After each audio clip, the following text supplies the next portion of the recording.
Welcome back, and here in San Diego, it's time for our keys to the game. They're brought to you by your local Hyundai dealers, and today they're brought to you by Rick Sutcliffe. Well, you're going to have to knuckle down. If they're going to win this ball game today, in my opinion, they got to do it in the first 5 innings. You don't want to get into that talented bullpen that the Padres have. 1 through 9, that's what it was last night. The 7, 8, and 9 in the order, they scored 4 runs, they drove in 4 runs. It's going to take 1 through 9, and you got to spin it. Jameson Taillon knows that. He faced the Padres before. He faced them last year. He saw what Cabrera did last night. That worked. He's going to try to do it again. All right, Jameson Taillon and the Cubs looking to pick up the W in the finale of the road trip. We'll have lineups and first pitch when we come back, I promise.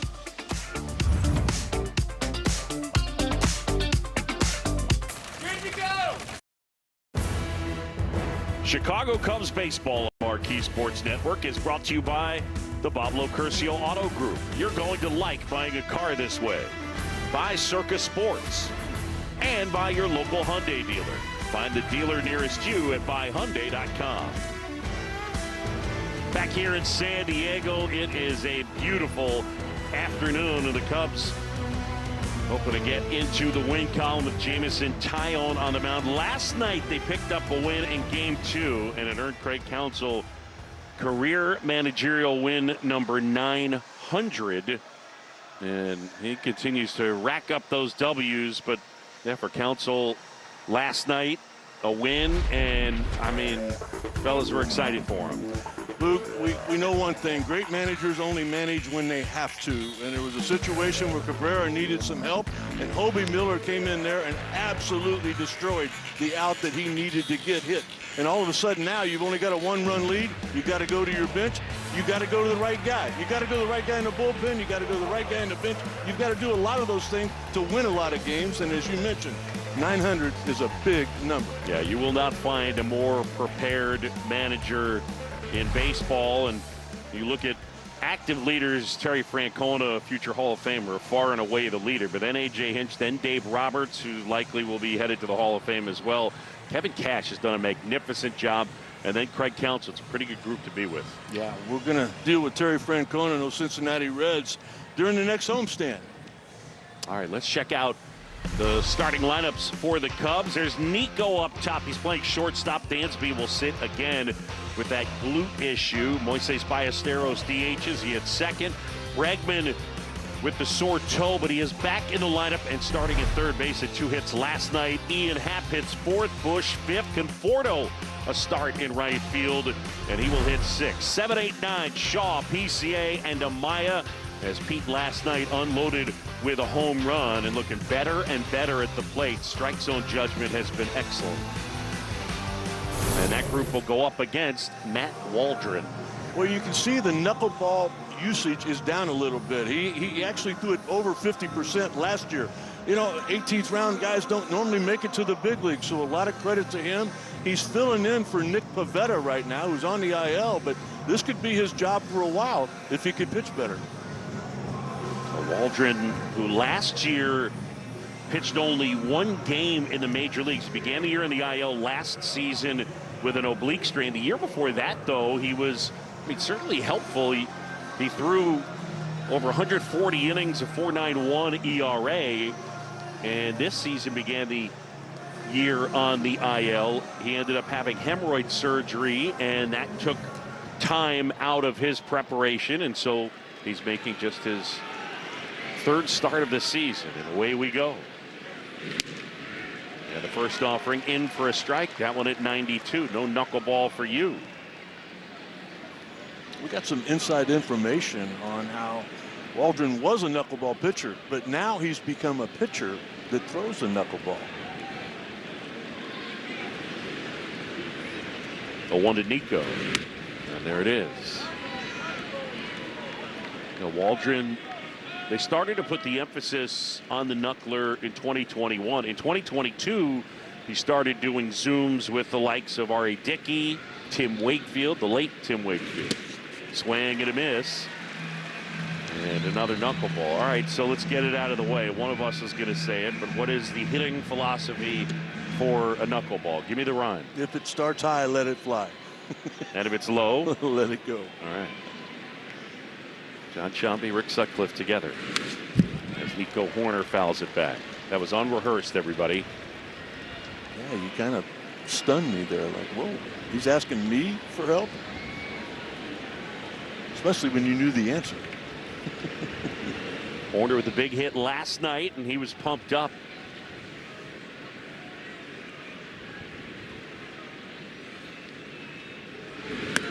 And that one up and in, buzzed the tower, and Nico flexing those shoulders to get out of the way. Down 2-2. What's going on here, man? This has happened a lot in this 3-game series, and I don't think any of them are intentional.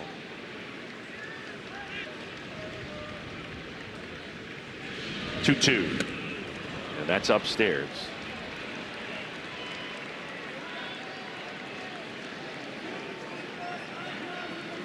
We talked last night about how important it is to score first for the Cubs. 11-4 on the year now with that win last night. Be a good time to get it started here in the first inning. Pitch to Nico. Popped up. And that cutter got in on him. Right side. Oh, it's going to fall. You can see it coming as France and Cronenworth were looking at each other. I don't know whether verbally one of them called it, but they just sort of kept peeking at each other and thinking that the other one was going to take over. I think France had it all the way, and then all of a sudden he heard some footsteps. I agree with you. I don't think there was any communication. There he is. I got it. I got it. Just stay away from me. Leave me alone. The next thing you know, you're right beside me. All right, you're a better defender than I am. I'll let you take it. And I think Nico Hoerner would be happy to take that base hit. As Ballesteros fouls one off. Now, I am all for Nico's stats climbing and climbing. I would say just objectively, editorially, it's why there needs to be a team error. Because that ball needs to be caught. That's not a hit. I had the same conversation with Tony Gwynn Jr. before the game. Why is there not that team stat? Ballesteros dribbles it foul. How much fun has it been to watch Moises Ballesteros hit? Well, we heard about it, and we saw a little bit of it in spring training, and you wonder, is it going to work into the regular season? Well, it's done even more than that. I thought with that grand slam that he hit on Monday night, I thought, all right, this could be a 3-game sweep. Didn't happen on Monday, but it did last night, and hopefully again. Well, there was that quote from Craig Counsell that made the rounds. You can tell it's sort of tongue-in-cheek, but not totally tongue-in-cheek, that at a certain point he said to Dustin Cayley and John Maley, just leave him alone. don't go near him. The 0-2. On the ground, right side, Cronenworth stumbling, thought about second, and instead able to get the out at first. So Hoerner into scoring position. And there's one away. Right there's a great example why you like speed at the top of the order. Cronenworth with anybody other than Nico out there, PCA, he couldn't have done it, but he would have tried to get that force out, and with not a lot of speed going down the line at first, could have been a double play, but it's not. Now there's a runner in scoring position. Waldron working out of the set. And a swing and a miss. Time now for the advanced metrics powered by Nissan. Shop NissanUSA.com. Average spin rate by pitch this season. So the average curveball about 2,573 RPMs. A four-seam fastball is 2,314. A Waldron knuckleball is 310. So that gives you an idea just how little spin there is. On the ground, and that's through the hole at a base hit. Nico holding up to make sure that it wasn't caught.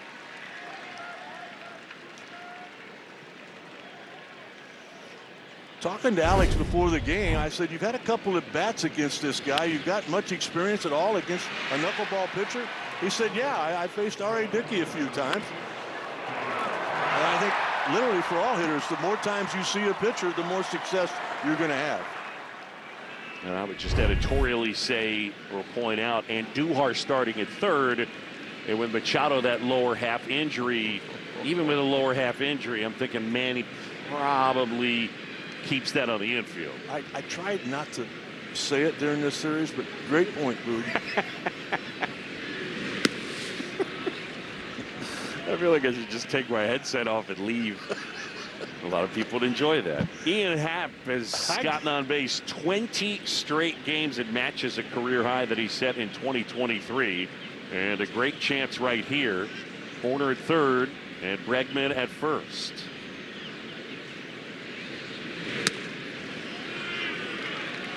Cubs this year in terms of runs per game, third in the majors. They're third as a team in weighted runs created plus. But Craig Counsell's group with runners in scoring position, middle of the pack in that 14th so range. So it just underlines you want to get as many opportunities as you possibly can. That is what the elite offenses do. Quentin Berry taking a long look at Craig Counsell. Ian Happ looking at Quentin Berry like, you going to turn me loose here? You know that I lead the team in home runs with 7. I'd like to pad that number. Waldron ready, the 3-0. And that's in there for a strike. And time now for Home Depot working on a win. This is a great stat. Most plate appearances with runners on base. The Cubs lead the Bigs by far, and that's why they score. And if that continues, they will continue to score. Down and in. And with the walk, they are all loaded up. And Michael Busch will step to the plate. Seiya Suzuki is off today. Swanson is sitting with that glute cramp he suffered last night. I know we both talked to Dansby before the game. He feels great. Felt like he could have gone, but with another off day tomorrow, it's probably the smart thing. It wouldn't surprise me if Dansby didn't take his glove out to shortstop with a lead late in the game, and he might have to take his bat to home plate to get that lead. I hope people realize what a great team at bat that was by Ian Happ there. You got a man on third, you got less than 2 outs. People get paid. They get all-star nominations. You get all kinds of great things when you drive in runs. But the right thing to do right there, he could have hit a ground ball to first on that pitch and probably got a run, but it would have been an out. Wait a minute. Let me put the bases loaded into the hands of Michael Busch. Cubs continuing to take walks. Only the Brewers and Yankees are better in terms of team walk rate. That's something that's continued for the Brewers from last year. So Ruben Niebla has made his way back to the dugout. No Craig Stammen managing today. It's Randy Knorr as Busch takes a strike. Yeah, there's Randy Knorr as he is managing this game here today. Stammen away from the team due to a death in the family. Bases loaded and 1 out. And Michael Busch takes the ball and the count is 1-1. Get the ball in the air. Opportunity for a huge inning. Possibly the game could be in the hands of Michael Busch right now. Put it in the outfield. Here's a 1-1. And that is in there for a strike. A little sweeper.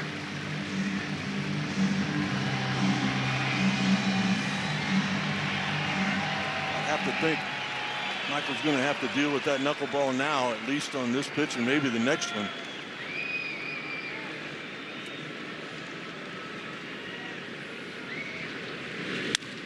Back up the middle, 1 hop. Wow, Bogaerts steps on second for 1, on to first, and it's a double play. And Xander Bogaerts with a magnificent defensive play.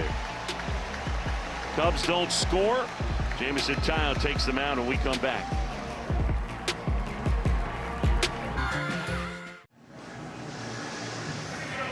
Bottom of the first, Padres up to hit. The Padres lineup is brought to you by Ford. Maryland center, then Tatis, Machado DHs, Bogaerts, France, and Duhar. Cronenworth, Castellanos, and Campusano will catch again. And Jameson Taillon will get to work with Miguel Amaya behind the plate. And a swing and a miss. Good heater right there at 91. Big right-hander, just 34 years of age. Take a look at the whiff rate, how it's up significantly over a year ago. 6th start of the season. Cubs 3-2 in JMO starts. But the exciting part is that they've won his last 3.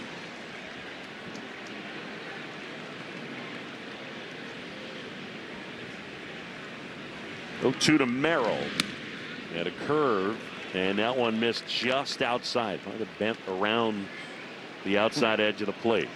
It bothers me that I think about it. But remember the first hitter of the game Monday night. And then all of a sudden you were going to challenge it. And it didn't work. In the air left field. Happ coming on near the line. And Ian makes the catch.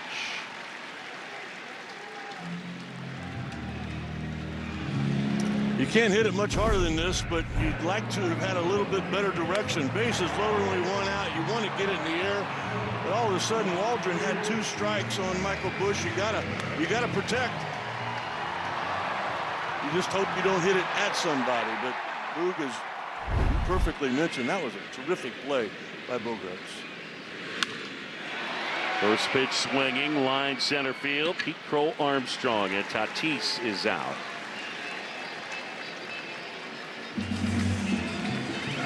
So 2 outs on 5 pitches. That one hopper by Busch was 99.2 miles an hour.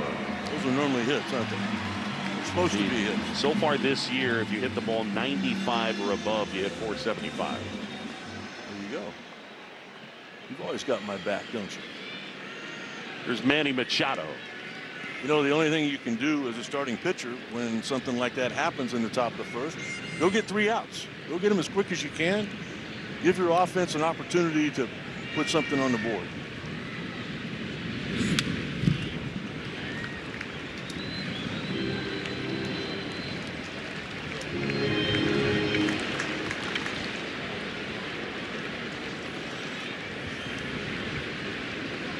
Here's the 0-1 to Machado.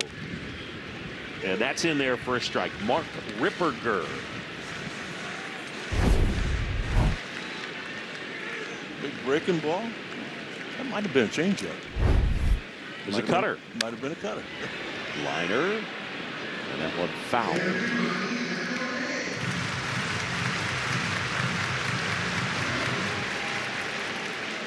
Cubs as a team, a plus 34 run differential. 3rd in the NL, 4th in the majors.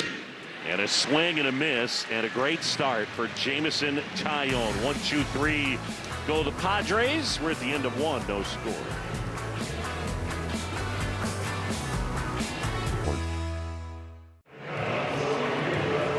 Top of the 2nd, and the Cubs back to hit, and it'll be Michael Conforto to step to the plate. All right, since 2023, most knuckleballs thrown, this guy is far and away the leader. I mean, look, you got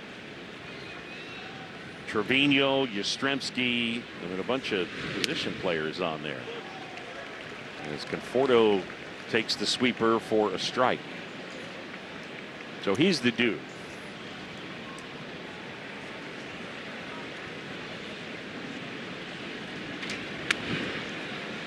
Conforto, one of the few guys, you mentioned this, that has at bats against Waldron. Yeah, a handful, 5 of them. Got a base hit. I was just wondering if he was going to wear his World Series ring to home plate with him today. But he's got the gloves on. I don't know if he's got it on now or not, but I know he put it on Friday night. Look at his teammates out there to congratulate him. Yeah, that's a big deal. That's huge. That's what you play the game for. The 2-1. High fly ball drilled center field. Merrill back some more. Jumps. It's off his glove. And into second goes Conforto. So a rough start defensively for the Padres. Well, one of my keys today should have been keep the ball off the ground, hit it in the air. Nico getting a base hit with that infield fly ball. I mean, I don't know if they're going to protect him or not, but that's got to go as a double. It did go as a double, but he's got to make that catch. It's E8. I mean, he'd be the first guy to tell you. Got him on the heel. I mean, again, I think it's Sun. He's on the track. He probably feels like the wall is closer than it actually was. Yeah, the first offering is in for a strike to Matt Shaw. If you look at metrics, OAA, DRS, they don't love the Padres. Kind of average to below average. 17th in OAA at a 30, 19th in DRS. Yeah, the Cubs are elite in OAA, lead the majors, 7th in DRS. They've been as high as 2 in that. I mean, the Cubs have the argument as the best defensive team in all of baseball. Just so many good defenders out there. For the Padres, it seems like it's going to be probably in the average space for them. Here's Shaw with a count 1-1. Roller to short. Bogarts, Fields unloads, throws low, out at first. Shane Leibensbarger to call it first. They might take a look at this. I don't know if France was on the bag or not. He looked kind of awkward with his footing there. Matt Shaw's going to stick around for a while. No, they're not going to look at it. They're not going to do it. But I mean, you got a productive out. You got a man on second, nobody out. Worst thing you can possibly do is make him out. Best thing you can do is get him to third. And now it's Pete Crow Armstrong. Home run in the 7th last night.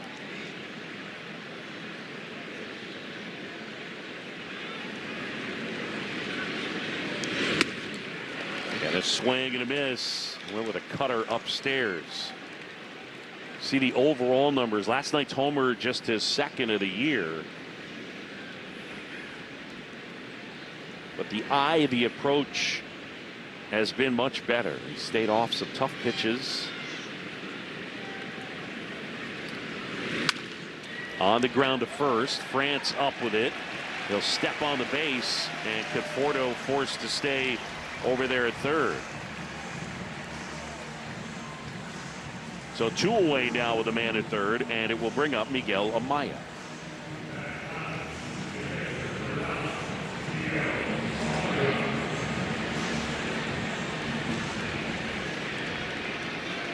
Everybody getting an opportunity in this 3-game series.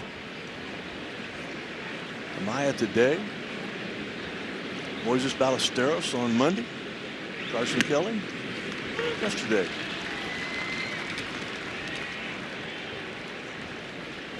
That last pitch called a strike.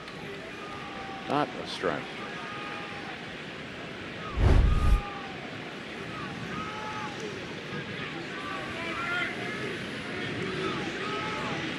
The 0-1.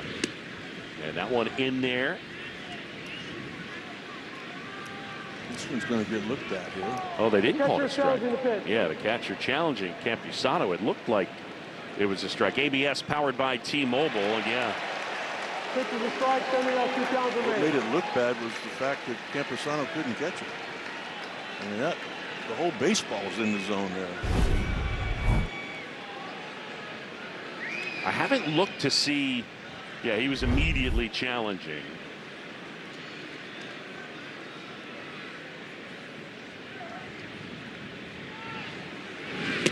I would assume he's using a knuckleball catcher's mitt, which is somewhat like a first baseman's mitt, but he also throws 92, does Waldron. Yeah. So I don't know whether he may be using his regular glove.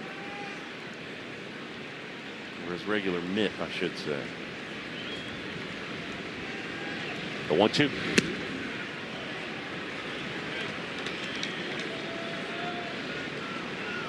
So 2 balls and 2 strikes on Amaya.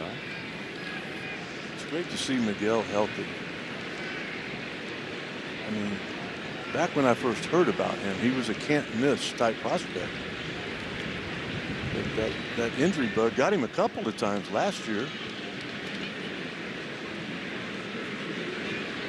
Having a lot of success in day games this season. Probably the reason Council put him out there today.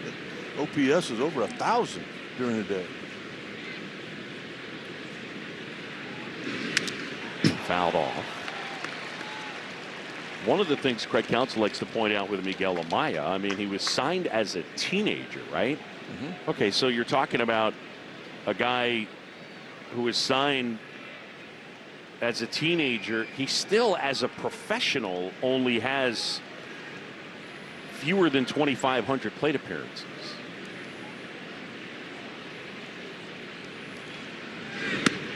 That one inside. Relative to his age, you know, you'd figure he'd have a good bit more than that.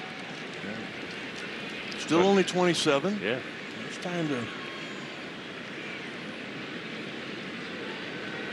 Good 4 to a third. 3-2. Popped up foul back in our general direction, sort of.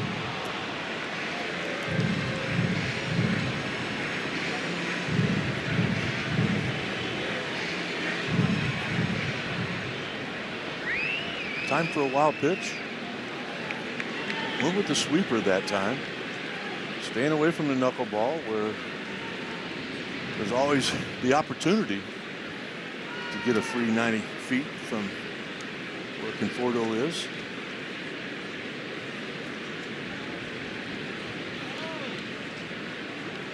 3-2. And again, pop foul and out of play.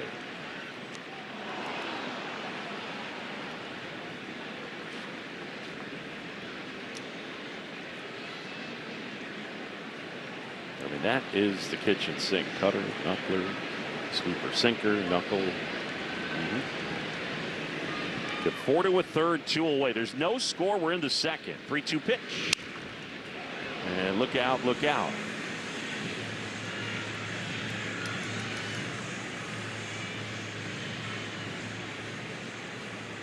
See you, Quentin Berry.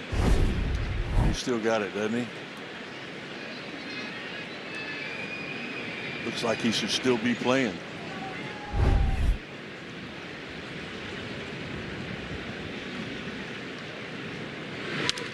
On the ground, up the middle, and it gets through. Miguel Amaya punches a single back up the middle. Cubs lead it 1-0.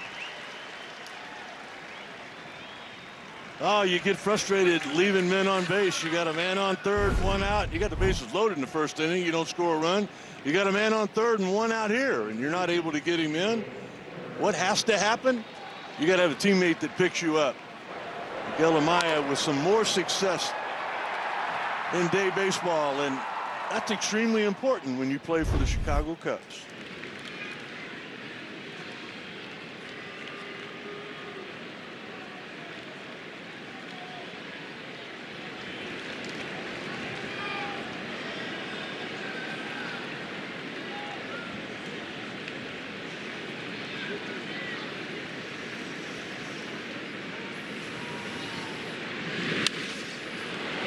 Warner pops this one up. Bogarts back and under it and makes the grab. Cubs on the board first. Miguel Amaya makes it 1-0.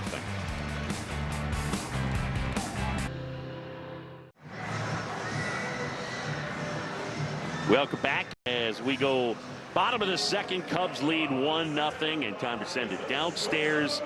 And one Taylor McGregor. Good afternoon, everybody. With Jamison Tyone on the mound, I wanted to share a fun fact I learned this week. J-Mo, decent guitarist. Here's how we found out. In the visiting clubhouse here at Petco Park, there are 2 guitars that hang on the wall. So anybody who comes in could pick one up and play a song. That's exactly what J-Mo did on Monday. Here's a look at the guitars. They look lovely. It looks like you just want to pick one up and play. He started playing 2 a.m. by Matchbox 20. Had a little concert.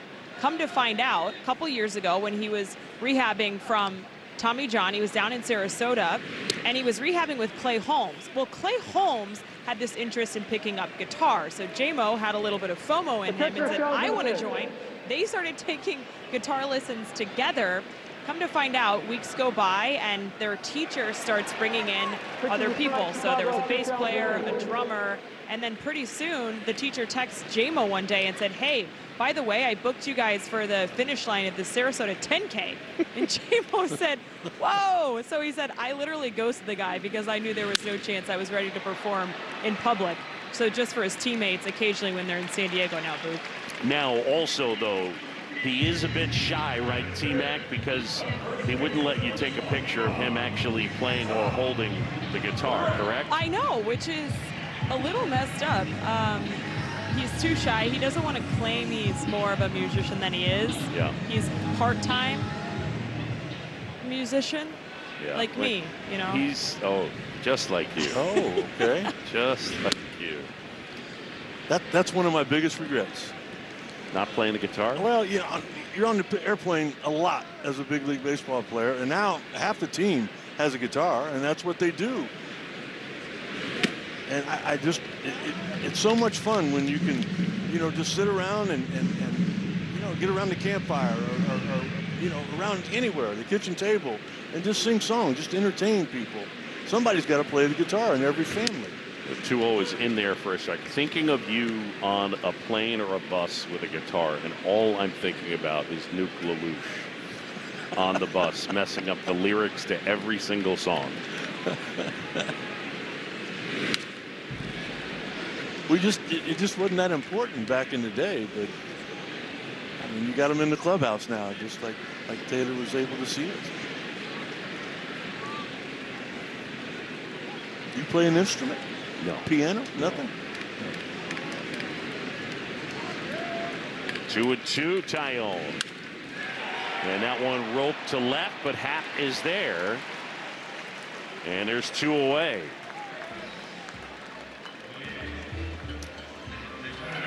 T-Mac, since you walked into it, just a quick question. You said that he's a part-time musician like you. Yeah, I play the piano. You do? Once every 10 years.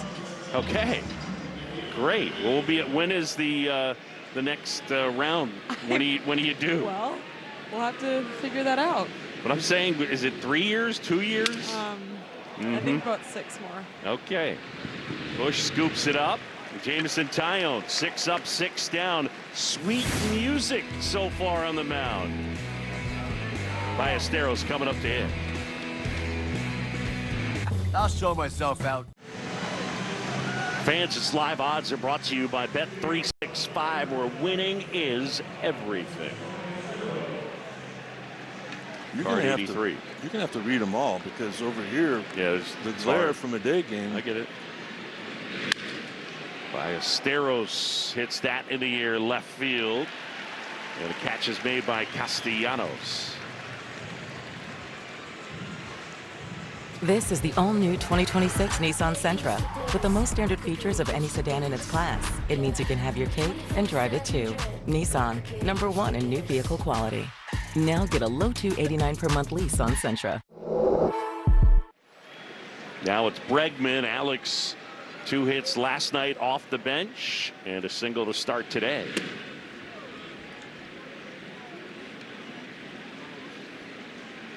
Remember that ball he hit in the first inning Monday night? Laureano ran it down, crashing into the wall. Would have been at least extra bases. Nico would have scored. Do that again tonight or this afternoon, because Castellanos ain't going to make that play.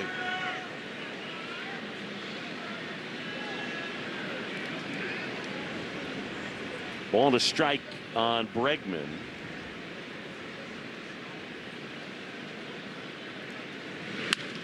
On the ground to third, and Andujar scoops it up.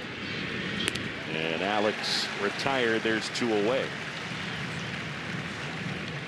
Matt Waldron, originally drafted out of the University of Nebraska.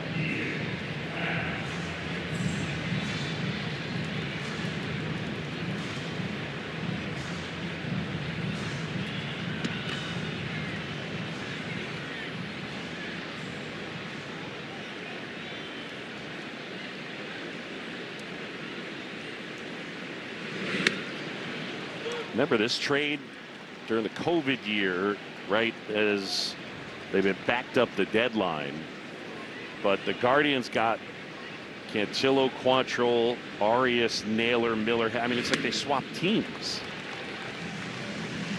And then Clevenger was the big get for the Pods, plus Allen. And Waldron was the player named on November 9th.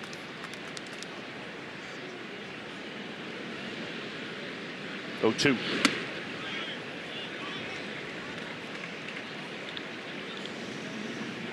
You were always the guy in the trade, right? You were never the player to be named. No, one time I was the player to be named later. The first trade from the Dodgers to Cleveland. It was Jack Perconte for Jorge Orta. And if you read way down in the article. Okay. Old number 87B was. Yeah. You would find me. I thought I had the best story of all, being 87B my first spring, and then Fergie Jenkins said his first number was 101. Hi, Fergie. I know he and Kathy are listening. Fly ball right field. And the grab is made by Tatis. 1, 2, 3 go the Cubs for the first time today. 1-0 as we go to the bottom of the second. Third.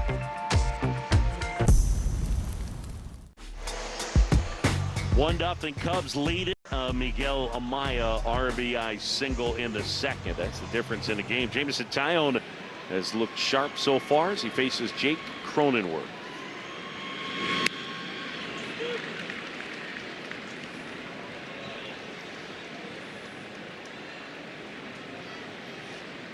One thing we know about Jameson, he's got all of the tools. He's got every pitch you need to get somebody out. Started him out with a cutter on that outside corner, and then he gets him to chase the changeup down and away. Fastball 92, 93 miles an hour. That velocity continues to go up for Jameson. I think it's because the weather gets a little warmer. Swing and a miss. Cronenworth down on strike. 7 in a row retired to begin for Jameson Taillon. This is the latest greatest pitch.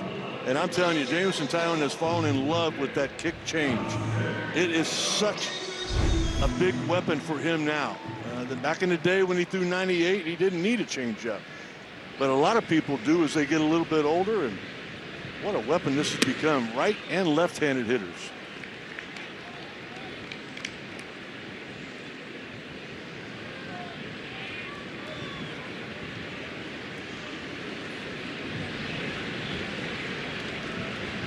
The 0-1. And that is popped foul. You know the thing I love about the kick change? Tell me.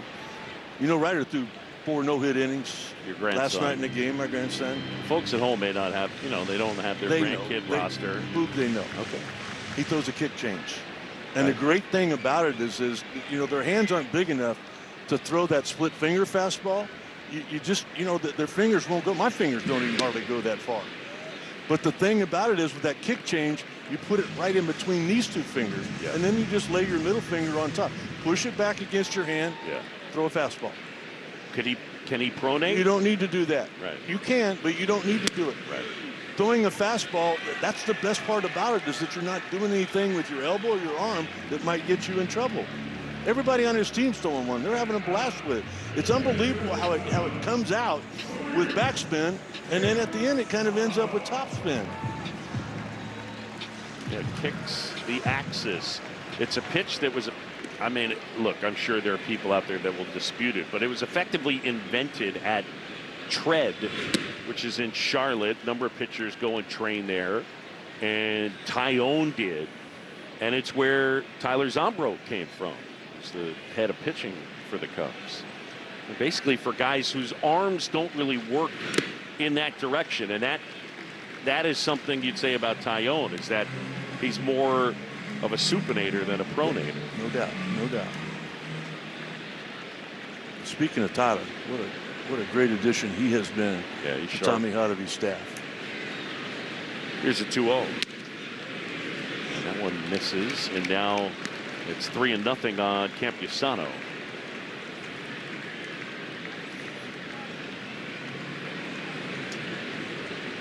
Cubs lead 1-0. And that's in there for a strike. Back in the day for JMO, you just throw 98 miles an hour right down the middle. See what you can do with that. He might have to spin it now. There it is. And he can. Sano now with a count 3-2. Spin it one more time.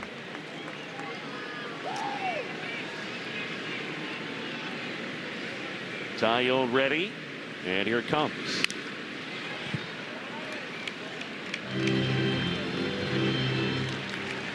Thought he'd give him a little look at that two-seam fastball in, get a ground ball. That just makes the breaking ball here after that pitch even more effective. And that one is in there. Got him looking. Tyone strikes out the side. 9 up, 9 down for JMO.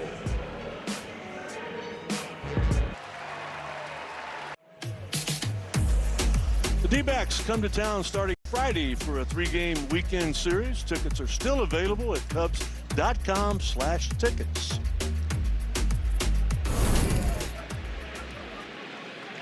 Matt Waldron will get to work. Had a pitch outside to Michael Busch, grounded into an inning-ending double play in the first. Cubs had him loaded. Busch hit it hard up the middle, and Bogaerts was waiting on it. Snagged a 99-mile-an-hour one-hopper and turned it into 2.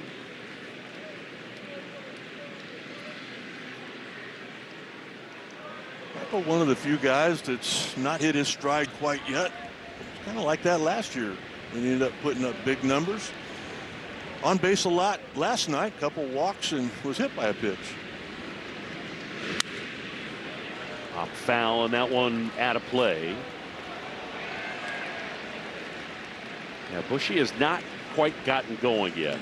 And that last pitch is the perfect example of why. I mean, he had a great pitch to hit. He put a good swing on it, but not able to square it up yet.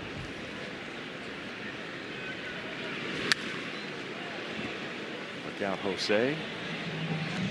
Jose Javier doing the coaching. There he is. They got to be in the coaching box now, don't they? Yeah, not entirely safe, I don't think always. I haven't seen anybody beef with coaches yet, and I haven't asked Q and Jose lately if it's been a thing. I mean, I know why they're doing it, but I don't like it. I don't like it at all. I mean, you got Seiya Suzuki up, and he pulls the ball down the line. You know, you got a coach that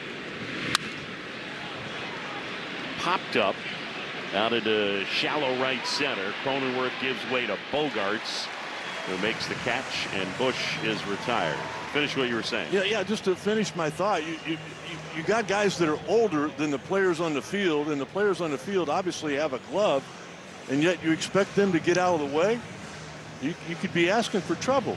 Now, why are they being told to do that? Because there's a lot of sign stealing and things that have always gone on in baseball, and Major League Baseball thinks this will slow it down a little. I don't like it. Conforto, and that's a fair ball.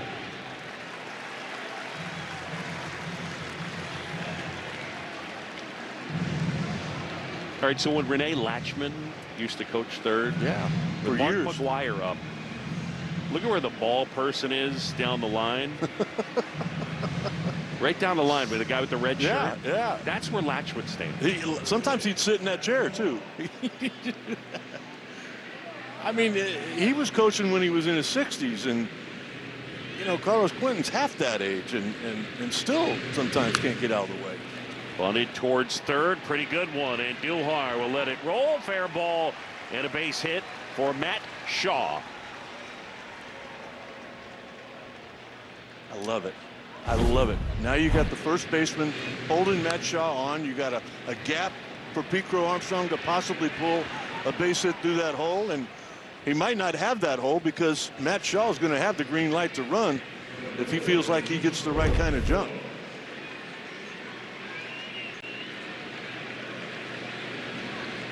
You never know. Pete Crow might try to lay one down. Waldron fires. And that's in for a strike. All right, so check this out. Go bottom first. First 16, 203, walking in about a 4% clip. But the last 14, the average is up, the OBP is way up, and he's walking almost 11% of the time. He's swinging at the first pitch way, way less. That is roped right field. That's back. It's got a chance, and it's gone. Stay hot, PCA. And it's 3-0, and you can tell he's starting to feel it.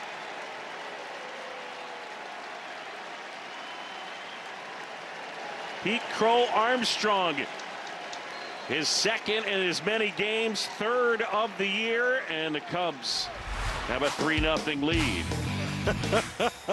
There's a guy that just woke up. This home run replay is brought to you by Toyota, the official vehicle of the Chicago Cubs. You know, it all started with a base hit off Mason Miller on Monday. Then he goes deep last night for a 3-run homer off a left-handed pitcher, and he goes deep again.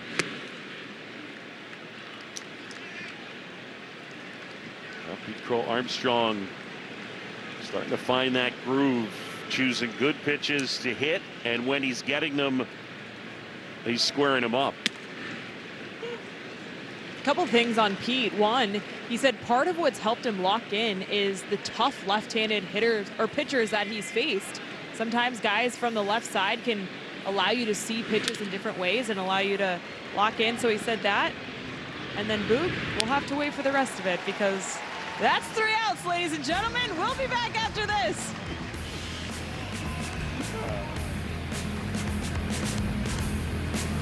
Imagine that. Cubs lead 3-0 as we go to the bottom of the fourth, thanks to a Pete Crow Armstrong home run. As I was saying before the break, one of the things Pete pointed out that he feels really proud of in this stretch, although the wall power hadn't quite shown up, was the on-base percentage, an OBP north of 300. He said, prior to the year, I set a goal for myself. I wanted to get on base more. He's been able to do that, but Boog, we cannot lose sight of the fact that his best quality is hit the ball over the fence. So if he can do that and get on base a little bit more, good things happening for Pete. Pitch missing downstairs here on the Taylor McGregor television network.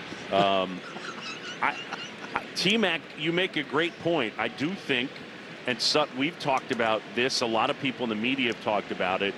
You look at Pete, and that's a one-hopper that Bush will get to Tyone, and Merrill retired one away. And you think speed, and guys in the media always think leadoff. What about hitting leadoff? What about hitting leadoff? But the reality is you want to put guys that don't make outs at the top of your order. And Pete's #1 skill set besides his speed is his power. And so his ability to hit the ball in the gaps and over the wall, I think it's more likely he ends up in a run-producing spot than in the #1 spot. I totally agree. And yesterday I talked to Craig Counsell about that. I told him, I go, back in our day, the thing about a leadoff guy was having the guy that can put himself in run scoring position more than anybody else. You look at the numbers last year, PCA did it 107 times. You're talking about doubles, triples, home runs, and stolen bases. Ian Happ, Michael Bush, right on down the line, Nico Horner, all of them were in the 60s. And I just asked him that. He goes, you need contact. And right now for Pete Crow Armstrong, that on-base percentage is around 300. Nico's up there around 400. On the ground, that's to short, and that's Nico. And Tatis is out. Swanson not playing today because of the glute issue. Go ahead. No, just to add this, and I know Taylor talked about it because Bregman was talking about there's a lot of failure in the game of baseball. There's a lot. It doesn't matter who you are. It's going to happen. What matters is how you handle it. And I love that when Pete Crow came in there after that home run, he was right there by Bregman.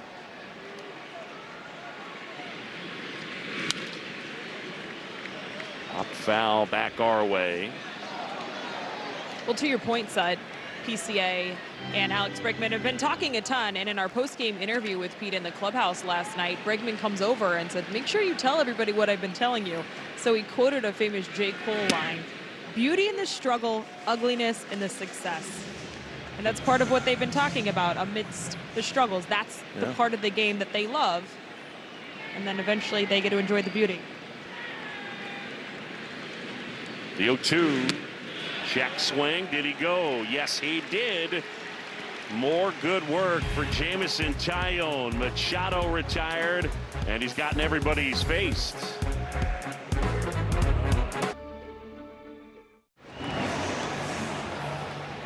Back at Petco, and we go to the top of the fifth. Cubs lead 3-0. They've gotten a 2-run homer from Pete Crow Armstrong. As Matt Waldron will get back to work. And that knuckleball is in for a strike to Nico Hoerner. It'll go Hoerner, Ballesteros, and Bregman. Cubs have won 11 out of 14.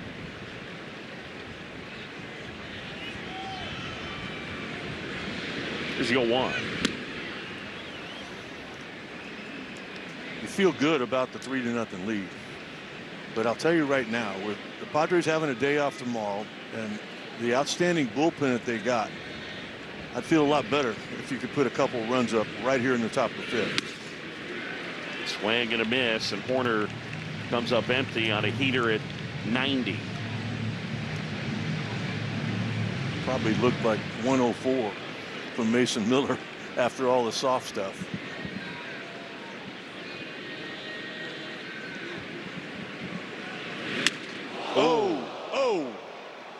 Four-seamer at 90, and Hoerner took a moment, and then. Well, he looked to the bench, and Craig Counsell started to come out immediately, and Nico said, no, it hit me in the helmet. I'm good. And Craig Counsell turned around to Nick and said, no, we're going to go take a look at this. Oh, my goodness. Thank goodness he knew how to get out of the way. If you turn into the field, you're in trouble. He turned the other way. That's what that C-flap is all about. That just saved a major injury right there. Oh, did he want to challenge it? Is that why he topped it? No, he was having some fun. He made, I think jokingly, he was sort of like, I'm woozy, and he was all right.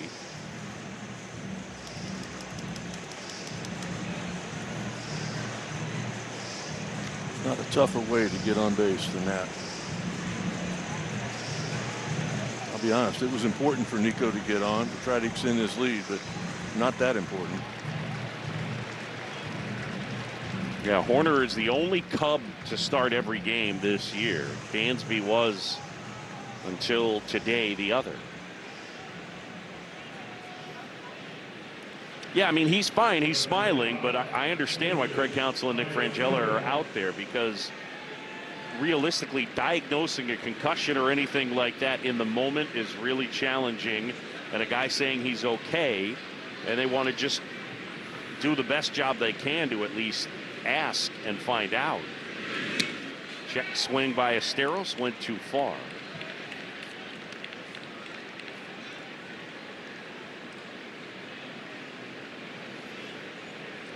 Seen so many guys in the game. I mean, I can't even think of the countless times it must have happened to teammates of yours that ended up with concussions that didn't even know they had concussions, and then they'd be like, man, I don't feel so good. Why am I not swinging the bat well?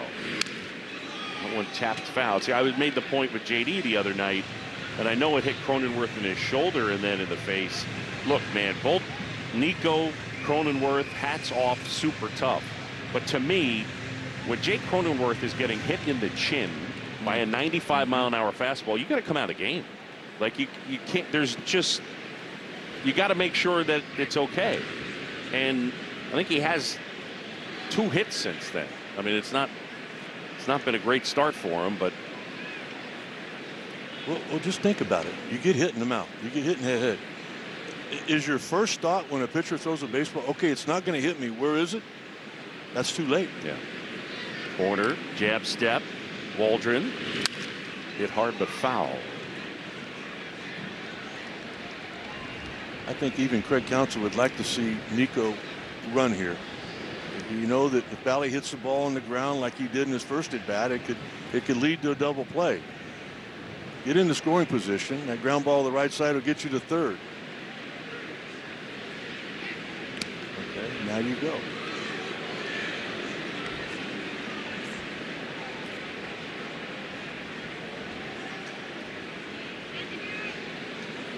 0-2 on Moises Ballesteros, who's grounded to second. And he's flied to left. Waldron ready. And Diaz, there goes the runner. Pitch is hit on the ground, right side. Cronenworth with Horner on the go. He flips to first. Time now for part 2. Cubs fans visit the Motorola Razor Room in Gallagher Way when we return home the 1st through the 6th of May. Enter for your chance to win a signed Dansby Swanson jersey and a Motorola Razor Ultra. For details on the room space, visit Cubs.com/Motorola. Nobody reads card 2 like me.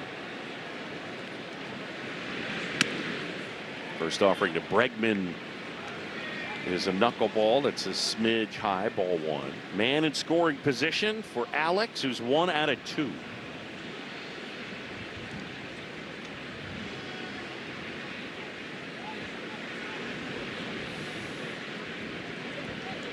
Waldron sets. And that one down and away. Boog, I know you did too. I had a lot of people in spring training ask me about Tucker and Bregman. What's the difference? Is this just the same kind of deal? You got the same kind of player? I didn't know then. I know now. No. Yeah, their career averages are 272, both of them. But this is a completely different guy. This guy is there to help everybody. Nothing against Kyle Tucker. He's quiet. He just didn't chat with, he didn't really do anything with anybody other than himself and his computer. Bregman is an open book to anybody that might need help. Bregman taking inside, and now it's 3-0. Former Cub manager Dusty Baker told me this guy might be my favorite all-time player that I ever managed. That's a pretty amazing thing to say. And as long as Dusty's been around, Bregman loves Dusty right back.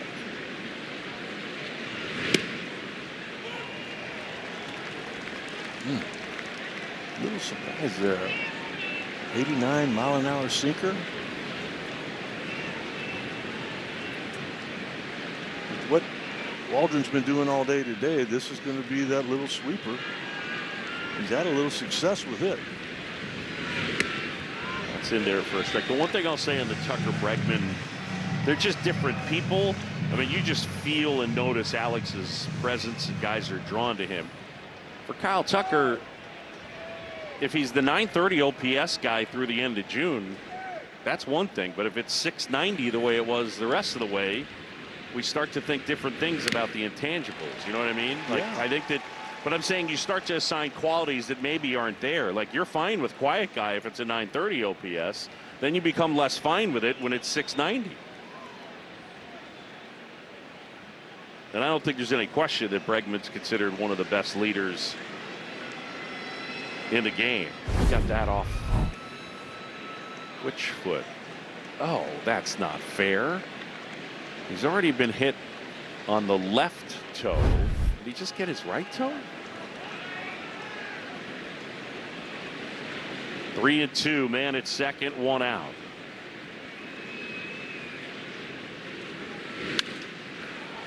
Pop this one up. Cronenworth, sunglasses on the dirt.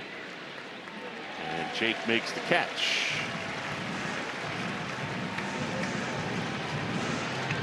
If you think today was hard, try living one day in this man's life. Liam's had 5 heart surgeries. Go, Liam! One of my best days ever. There's Ian Happ now. Happer a walk, and he's flied out. So a new career high, 21 straight games being on base, and a check swing for Happ. Strike 1. Are you ready for it? I'm ready. What am I ready for? One of my Ian Happ delivers. Favorite calls of the Yeah. It's not just the words, it's the passion that you put into it. PCA has already delivered here today, a 2-run homer. Happ hits it foul.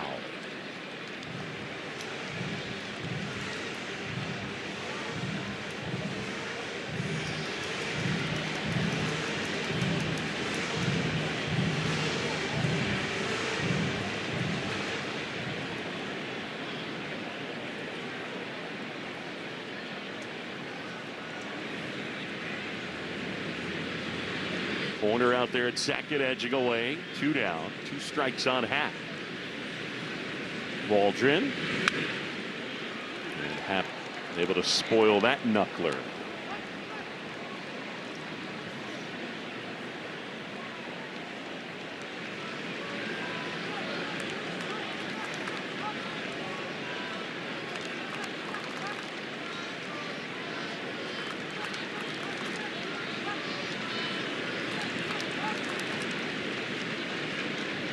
The 0-2. And that's up and in.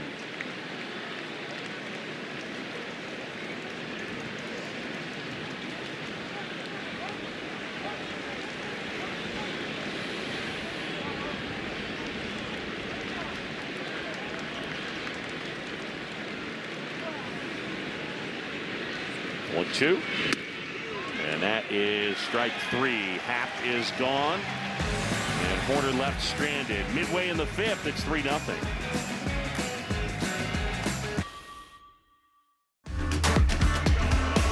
Fans experience the energy of the bleachers from the left field porch. The porch features an all-inclusive menu and creates the perfect setting to mingle with family, friends, or colleagues. For more information, visit Cubs.com/premier.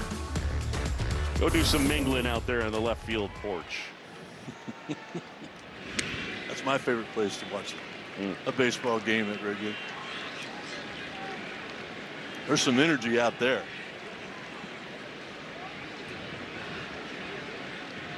Comes a 1-0. And now 2-0.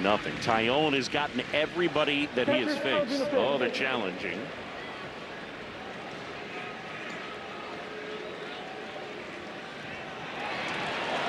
Pitches the ball, Chicago, 4 challenge remaining. That's 1/10 of an inch, kids.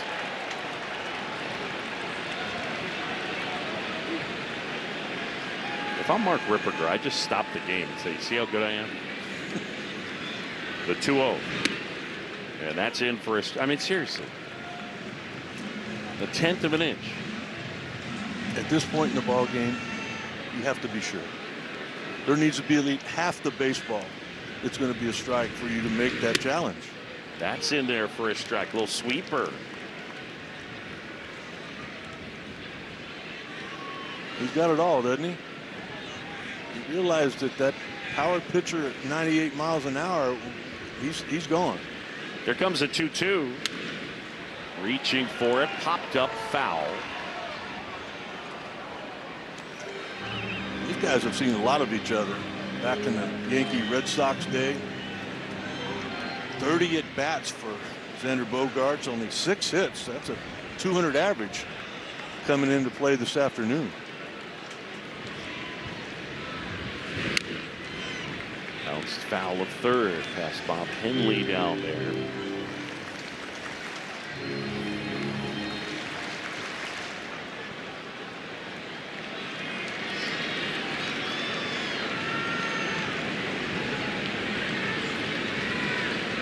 Here comes a 2-2. In the air, right field shallow. Going out is Matt Shaw to pull it down, and there's one away. Let's take a look at the afternoon for the big right-hander. Jamison Tyone, there's that nice little curveball. There's the kick change going out there. A lot of soft stuff, giving him an opportunity to sneak a fastball by Manny Machado. But just a whole bag of tricks, just the command to both sides of the plate and the ability to recognize what a hitter's weakness is, and JMO has the weapons to go about that. First one is down and in to Ty France.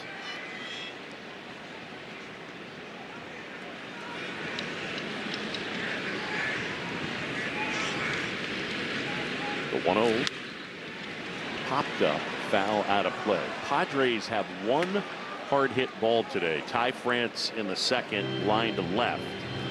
So I mean, when you look at Jamison Tyone, he's gotten all 13 guys he's faced. I mean, it's exactly what it looks like. He's been dominant. High fly ball left field. Happ is there. Ooh.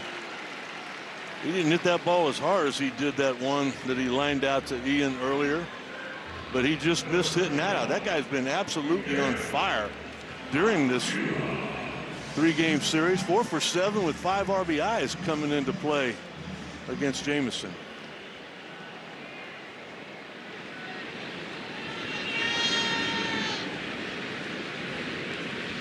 Here's Andujar. And that one bends down and away. Tyone at just 53 pitches.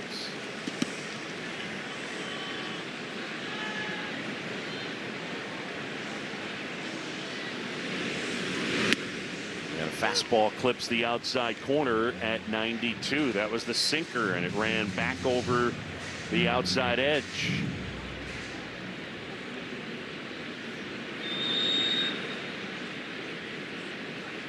Here comes a 1-1 on the outside corner, and that's strike 2.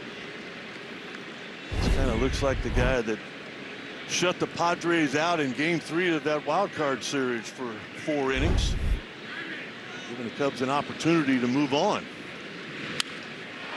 Fly ball left field. Happ is back, track wall, and it's gone. And with one swing, the Padres are on the board. Their first hit, their first base runner, and their first run of the game.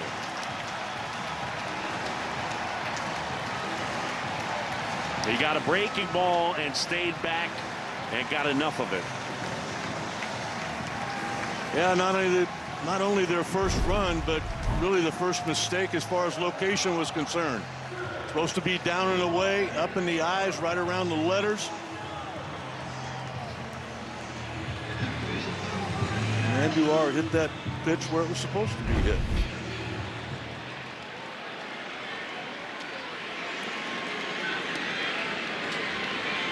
It's Jake Cronenworth, the pitch. Yeah, the kick change is on the inside corner for a strike. You know, and the mentality for Jamison right now, as you look at that scoreboard, don't think about the mistake. Think about the fact you got a 2-0 lead. You're up 2-0 right now. That's it.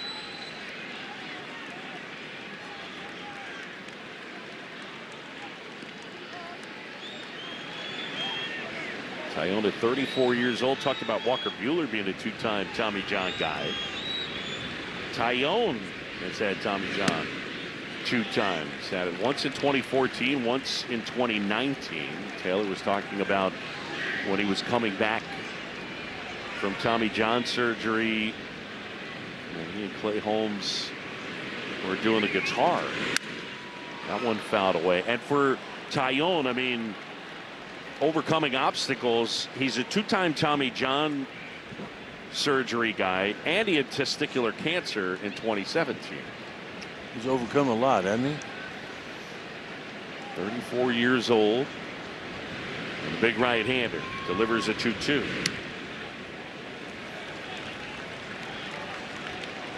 '83 and 61 in his career.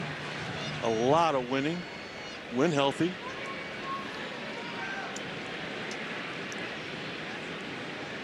Three-two pitch on the way.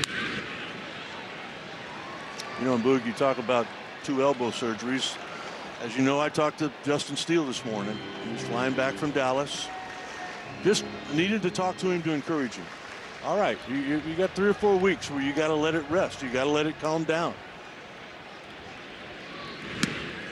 3-2 missed, and Tyone issues his first walk.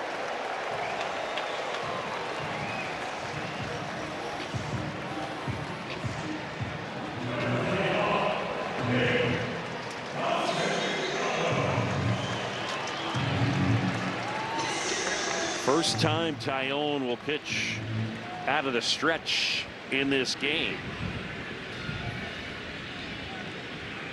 And now Castellanos.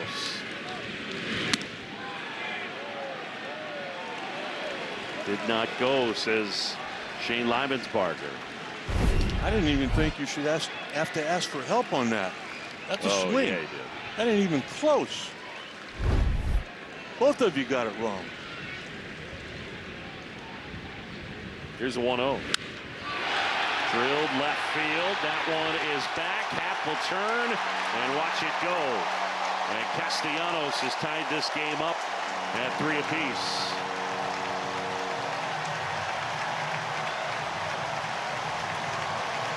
Nick Castellanos' first homer as a Padre. 3-3.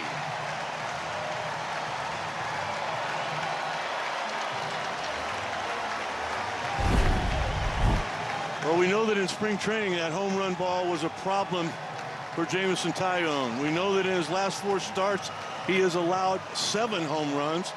Now make that 9 in his last 5 starts. Everything this inning has just been elevated. Now you go back to where you started. It's a tie game. Tommy Hotovy has finished the mound visit.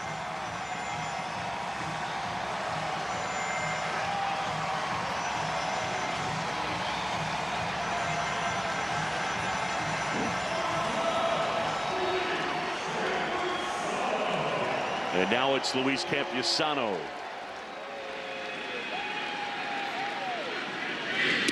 He got the first 2. And then Andujar got him for a solo homer. Cronenworth delivered a really nice plate appearance and walked. And then Castellanos a homer. Here comes the 0-1. That's off the outside edge.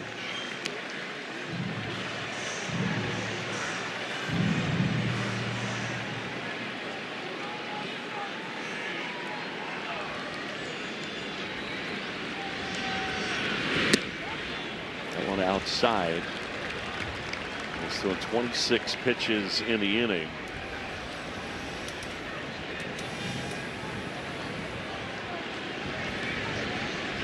Two-one. Through there for a strike.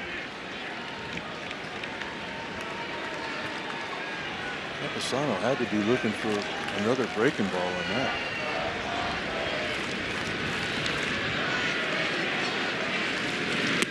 Swing and a miss. Taillon strikes him out for the 2nd time, but the Padres hit a pair of homers and have tied this game up 3-3 and to 5. Back here as we go to the top of the 6th. It's a 3-3 game, and fans, let's all play ball. Don't miss Play Ball Weekend coming up on June 5th through the 7th, encouraging youth everywhere to get out and play. You can visit playball.org to register for a free event near you today. Yeah, kiddos, get out and play. Adrian Morejon will take over.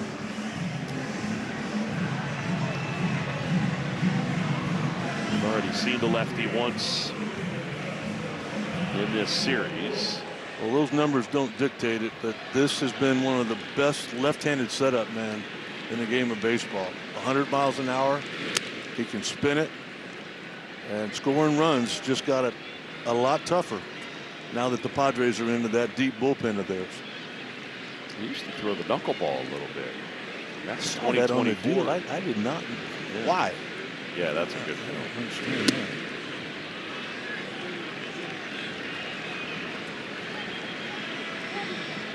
2024, he threw 83 knuckleballs. You got to get a fastball to hit here, Michael. The pitch. No. That one a little bit low. Great take right there. Bush, then Conforto, then Shaw. Cubs about hit the Padres 6-2, but this game's tied at 3.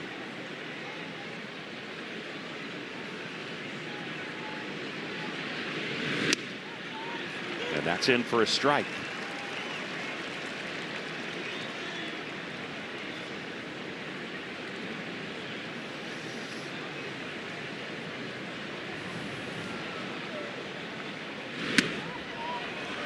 And Bush will take his base, although a challenge. Campusano. ABS powered by T-Mobile. It's a ball. Pitches a ball, 1 challenge remaining. Well, Michael Bush is aboard. Leadoff man is on. And here comes Michael Conforto to the plate. Conforto, his first time up, came up with a double. Brought to you by Elgin Hyundai. home of the 20-year and 200,000-mile warranty on every new car.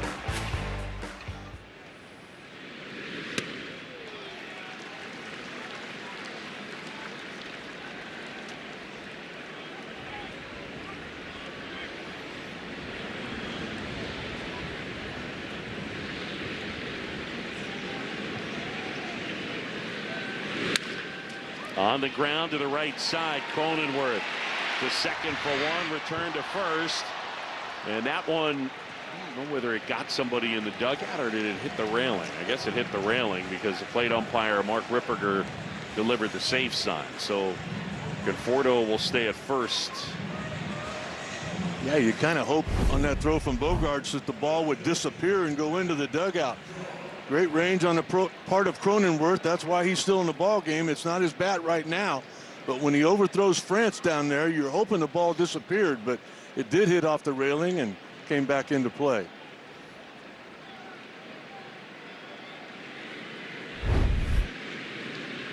That's Shaw. And a breaking ball for a strike. Good slider.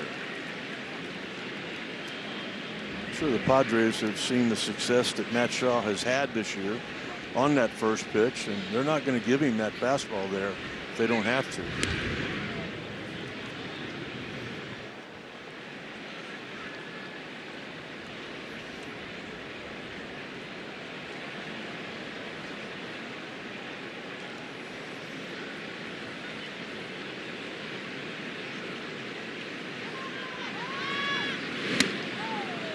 One is high.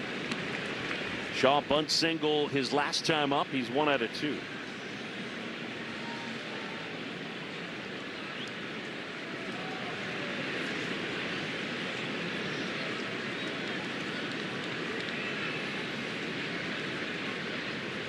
There goes a runner. Foul back in our direction.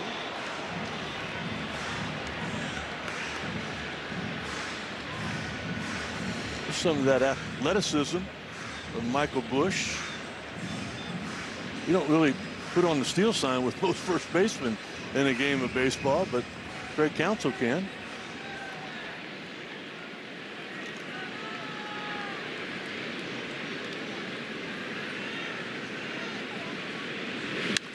That's ripped left field, base hit.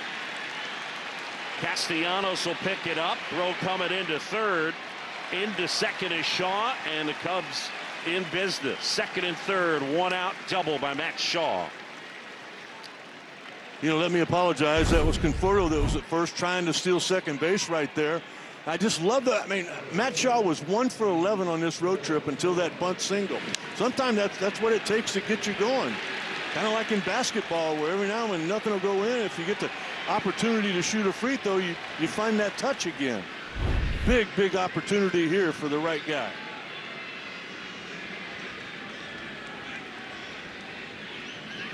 Infield in and PCA. And that's a strike.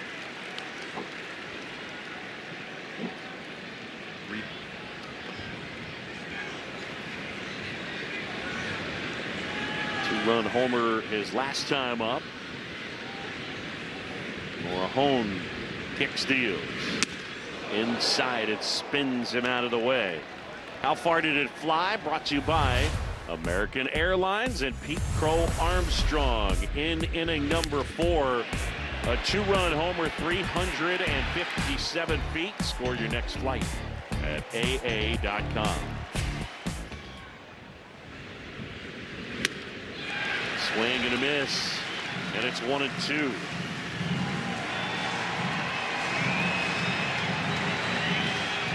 Think back to that home run last night off a left-handed pitcher. Think about the success you had right there, and now just put it in play anywhere. 1-2, popped foul.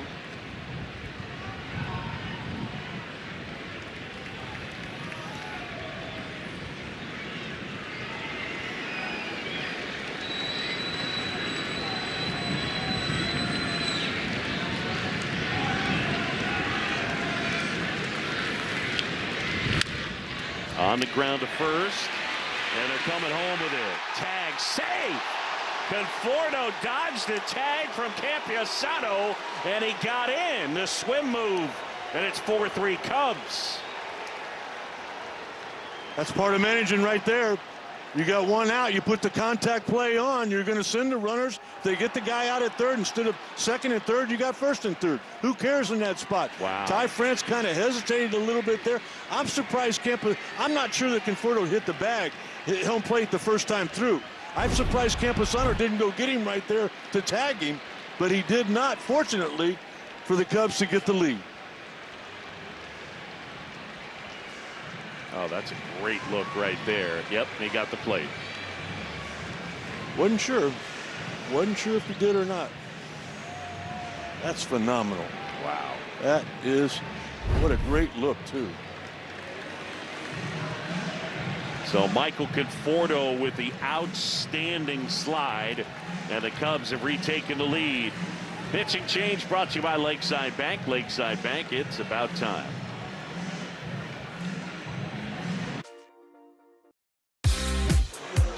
Fans never miss a moment of Cubs baseball with the Marquee app presented by Miller Lite. Scan the QR code now to stream live game shows and other exclusive Cubs content. The Marquee app presented by Miller Lite. Ragley Rodriguez will take over. And Miguel Amaya curls one foul into the second level. This guy's done good work thus far. He has. He's got a big fastball. If there's one problem he's got, it's been finding the strike zone, but Miguel must have been looking for that 100 miles an hour there. He got a changeup. And he got another one.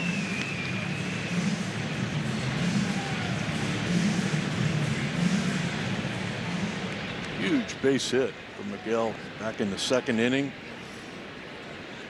Drive in the first run. Give the Cubs their first lead. Try to pad that lead now. On the ground to short. Bogarts picks it up, steadies and throws. And they get Amaya. The Cubs, though, pick up the go-ahead run on a great slide by Michael Conforto.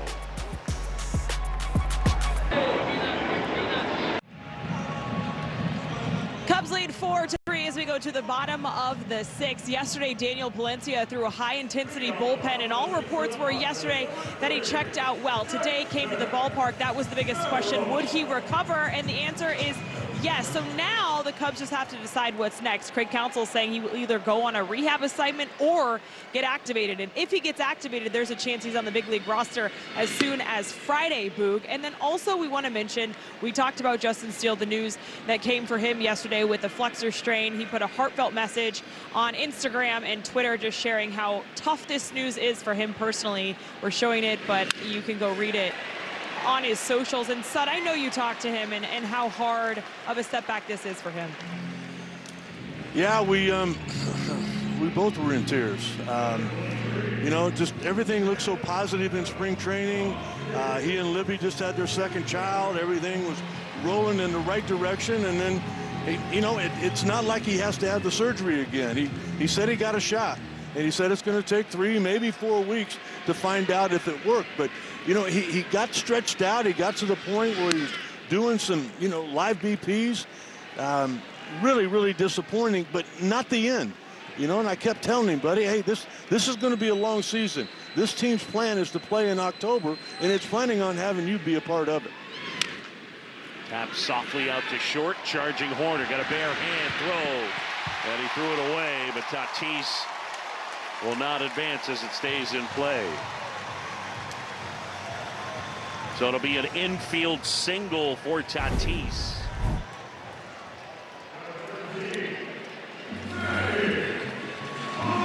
Dansby Swanson couldn't have done much more on that play right there. Tatis last year with over 30 stolen bases. You know there's a green light there. Jameson's going to have to do a really good job changing his delivery here and making sure his focus is on Manny Machado. First one to Machado is in for a strike. One out, man at first. We're in the bottom of the sixth. The Cubs leading it by a run. Tyone has given up a couple of homers, but he's pitched well here today. The pitch. And that one fouled back off to the right. Breaking ball down just off the outer half of the plate has been a key for the success for Jameson Taillon here this afternoon.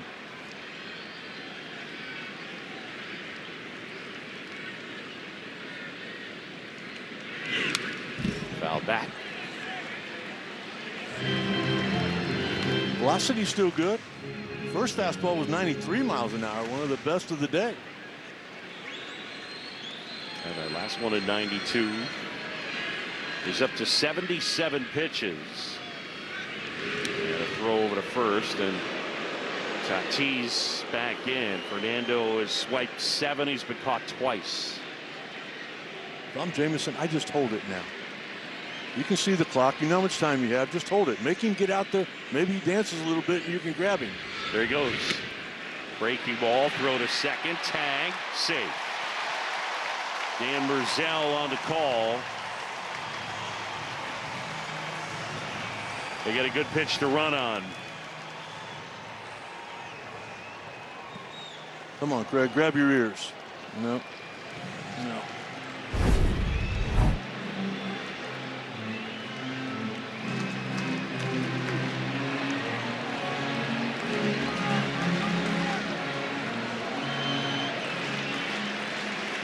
Got that hand in the oven mitt. 1-2 now. Really a strong throw by Miguel, too, though. Foul back.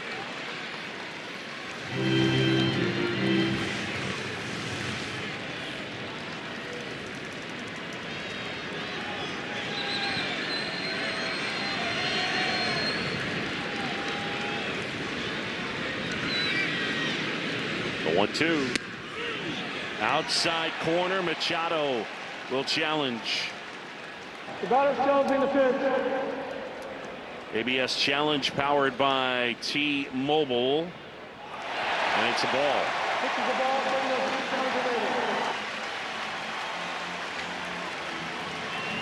That was a two-seam fastball that Jameson was just hoping to get a little bit more run to it to come back and catch that corner.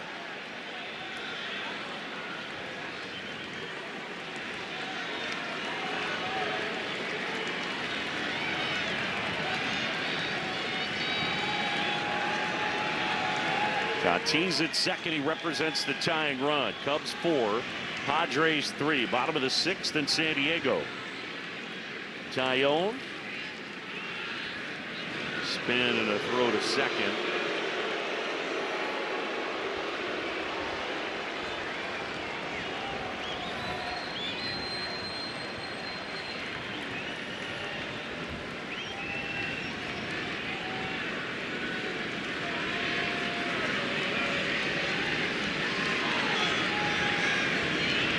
Two and two now. Here comes. Foul back in our direction.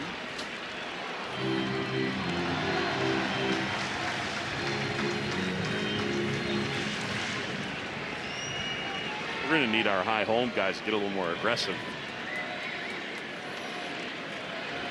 And what we really need is a really good breaking ball off that outside corner. Drilled but foul. That was pitch number 8. Yeah, and unfortunately that breaking ball looked like a couple of them in the last inning here. Get it out there, and very, very fortunate to get an opportunity to get the out again. Taillon a 2-2. Broke his bat. That's out to short. Corner throws him out. And a big pitch and a big out with Tatis staying put at second. And 2 away. It'll bring up Xander Bogaerts. Cubs lead it 4-3. John Shambi and Rick Sutcliffe along with Taylor McGregor. And the Cubs trying to get out of San Diego with a win and a series win. Bogaerts 0 for 2.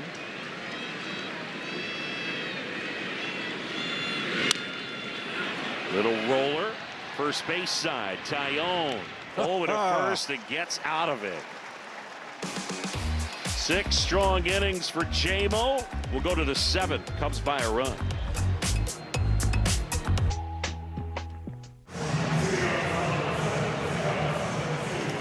Top 7 and top of the order for the Cubs. It'll go Horner, Ballesteros, and Bregman against Brett Clay Rodriguez. Cutter for a strike. Time for the top of the order to do something. Not been Nico's fault. He's been on a couple of times. Just hasn't been able to touch home yet. All 4 of the runs driven in by the final 2 guys. All 4 of the runs scored by the final 4. That one a little bit low. Ball and a strike.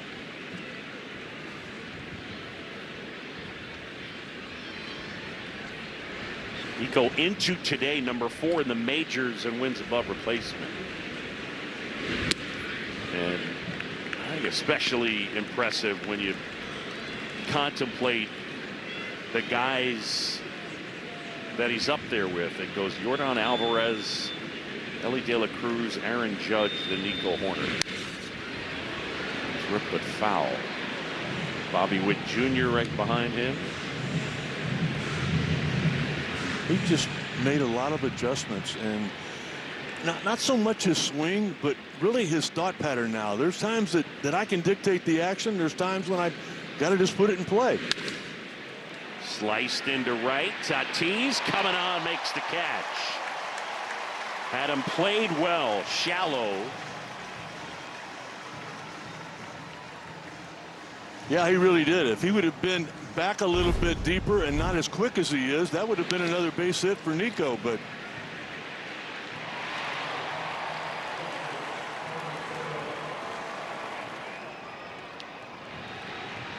Tatis is not the same player that he once was, but he can still get it done.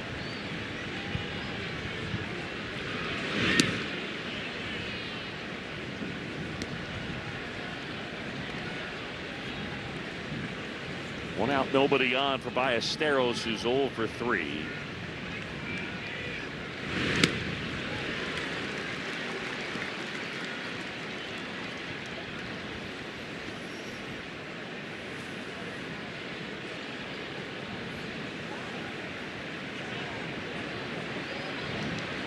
See Ballesteros, it's been a pretty aggressive approach.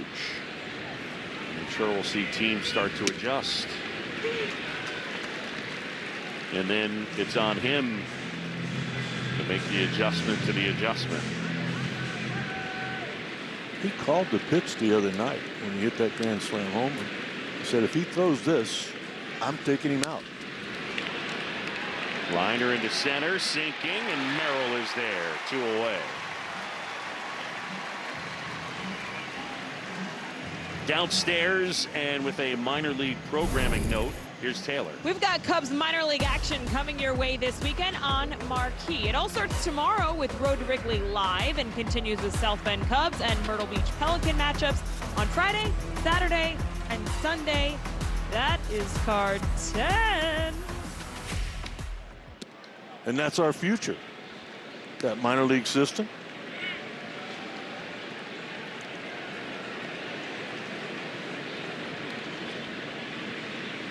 Bregman stands in. Alex takes a 1-0 a little bit high. Bregman today has singled, grounded to third, and popped to second. Cubs lead it by a run. We're in the 7th.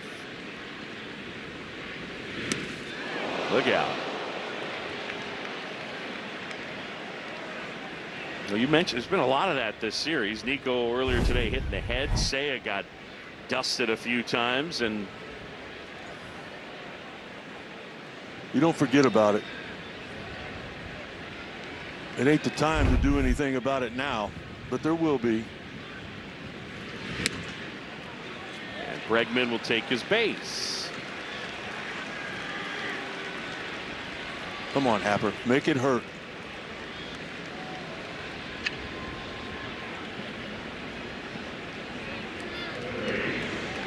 There's way less of that stuff now, though, right? The retaliatory. Oh, absolutely. Yeah. Back in the day, they had to warn you, so you had a chance to even the score.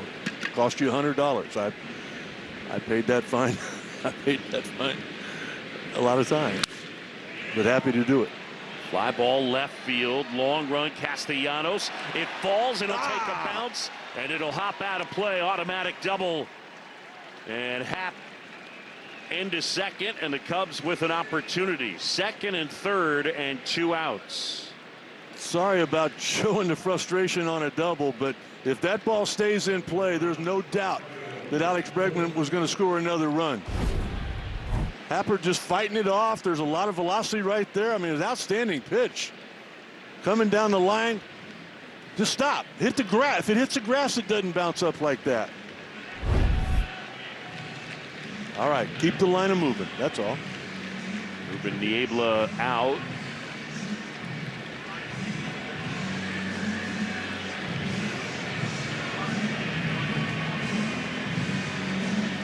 Cubs leading it by a run and looking for more. 36,513, the paid crowd here at Petco.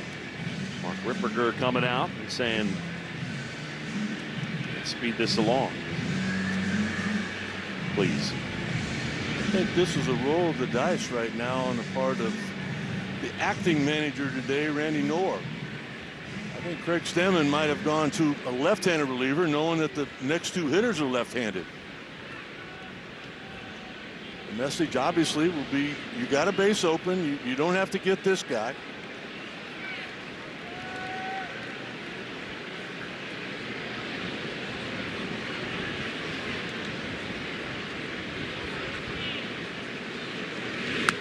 First one to Bush, misses.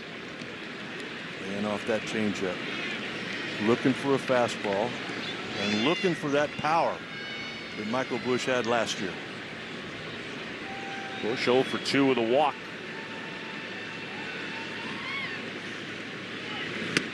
Swing and a miss, and that was nasty to change up.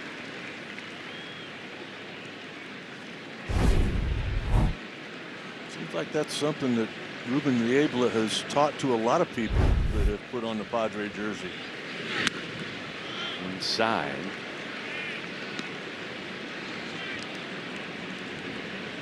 Not really seen much of a breaking ball.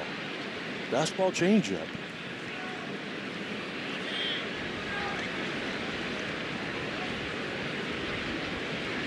The 2-1. Swing and a miss. And again with the changeup. Well, it's obvious what the scouting report was from the Padres pitching coach. Don't give him a fastball to hit. There's a lot of move. That's an outstanding changeup.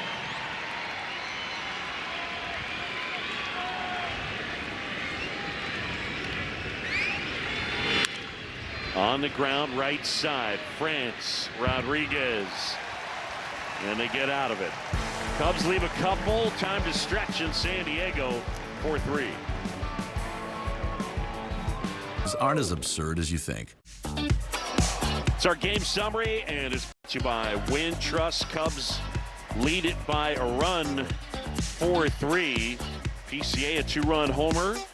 He's also knocked it a run with a ground out. Jameson Taillon has been very good. He's back out for the bottom of the 7th and delivers down and in to Ty France.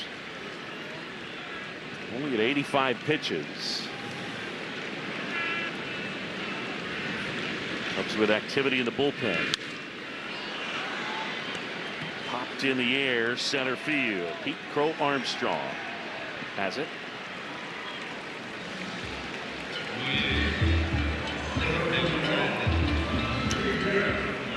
Corbin Martin.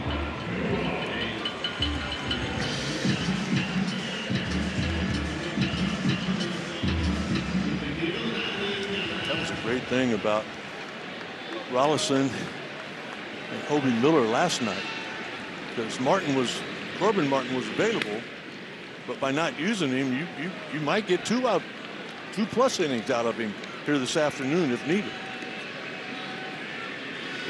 I like the Jameson staying with that sinking fastball. Made a couple mistakes with the breaking ball. You've got other tools to use. Oh, boy.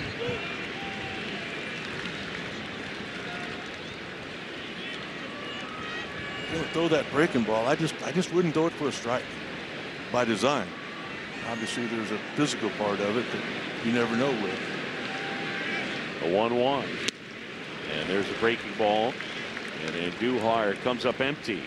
1 out, bases clear, and Duhar has homered in this game. It's back, isn't it?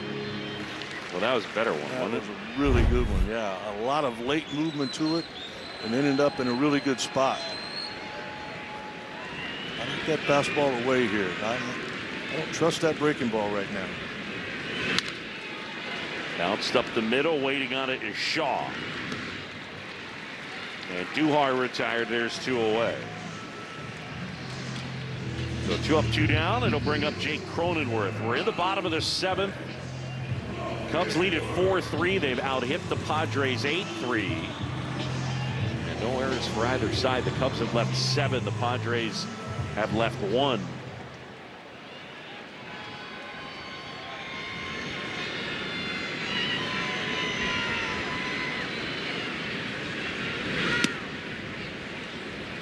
Curveball missing. Cronenworth a strikeout and a walk.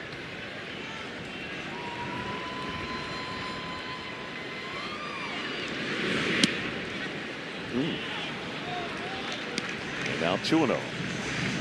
That might have been the biggest mistake that Jameson made in the bottom of the 5th inning, was that walk to Cronenworth.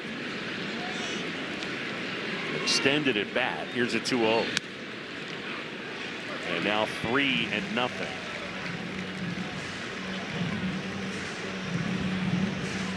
Well, the wheels start turning now if you're Craig Counsell.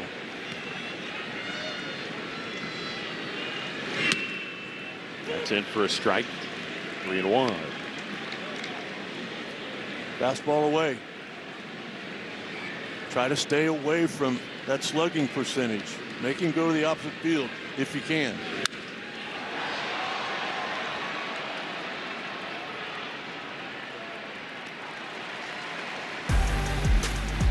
Tyone goes 7.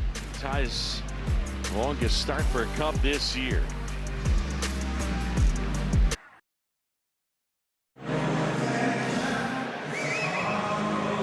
Says Ballesteros giving Jameson Tyone some love.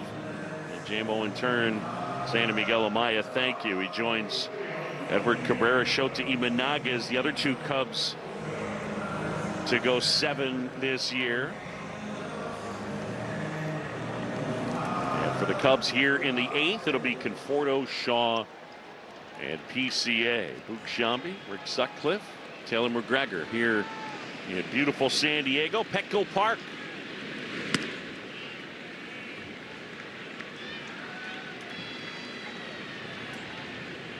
Yeah, those numbers have been just like that the last couple of years for the Padres' #1 setup man.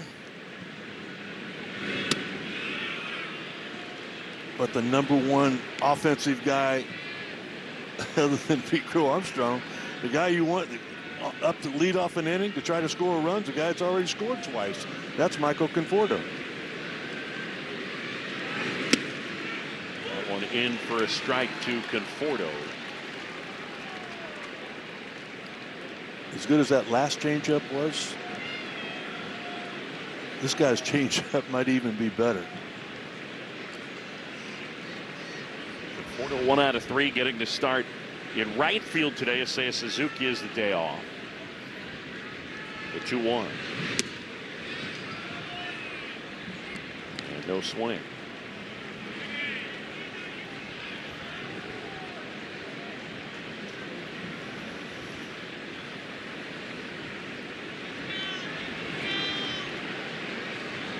The 3-1 pitch. High fly ball, right field. Tatis waits on it.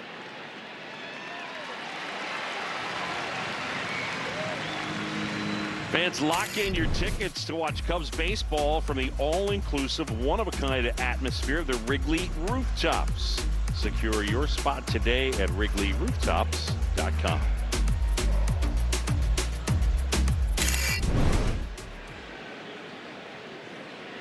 One out, nobody on, and it's Matt Shaw at the plate. We're in the top of the 8th. Cubs leading it by the count of 4-3. First one to Shaw.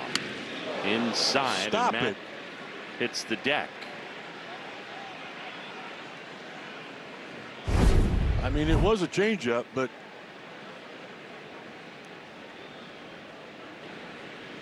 just way too many things up around the head. You got to come in around the waist.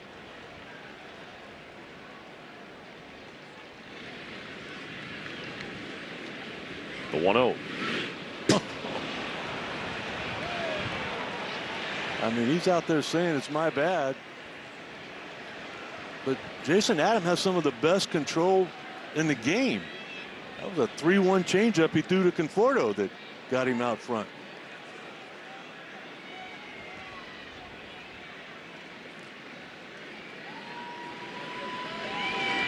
Here's the 2-0. And that's in for a strike. It's one of those things that just happens in the game. When that happens a lot, whether on purpose or completely not on purpose, at a certain point the other team gets tired of it.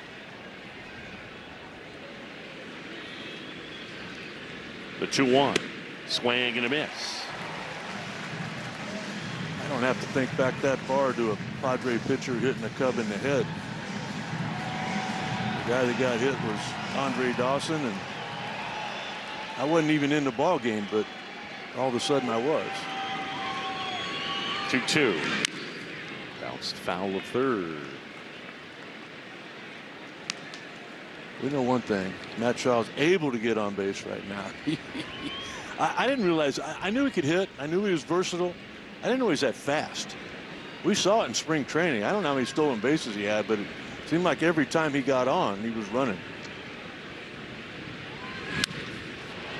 High fly ball, left field.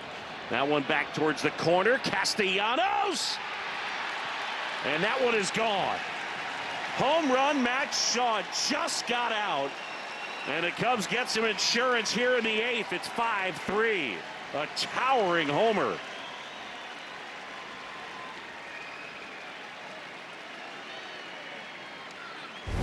How about that? This home run is brought to you by Hefty, Hefty, Hefty. Strength you can trust. And in Matt Shaw, you can trust. How about that bunt single back in the top of the 4th inning? Yeah, it got him going. PCA hit a home run right after that. Now he's got a single, double, and a homer here in his last 3 at-bats. What a great day for Shaw, getting to start at second base. Just got out of here. Matt picking up his 3rd of the year. That's some bat speed right there. That ball was hit off the end of the bat. PCA awkward swing, and it's 1-1.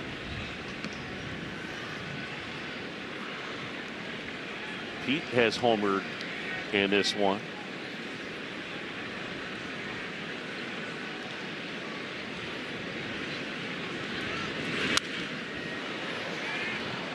Cubs have 25 homers in their last 14 games. I mean, look, this is a lineup with some thump, and then, but the first place you go though is they are #1 in the majors in on-base percentage. OBP is life. Talked about it a little bit yesterday, how Craig Counsell in his meeting challenged them to find different ways to win ball games. And I mean, already in just the first month of the season, we've seen it. And PCA down on strikes as he's caught looking.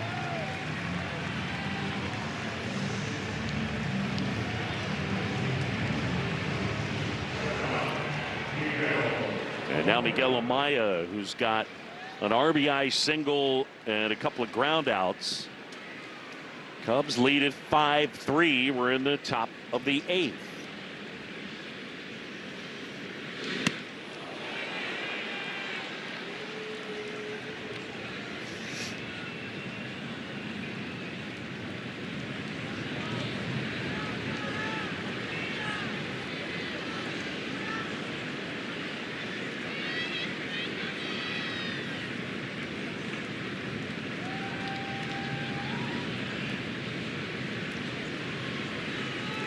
The 1-0. Partner, I'm always looking at the energy in a dugout. Take a look at this. Everybody up on that front step. What's going on over there?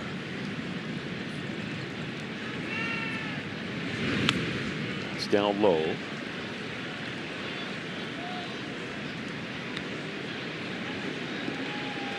Cubs have out-hit the Padres 9-3.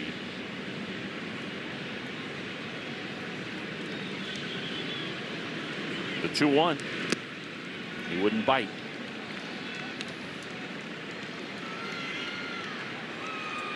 Contact from Miguel Amaya, his first 3 at bats. A huge base hit back in the top of the second with 2 outs to drive in that first run.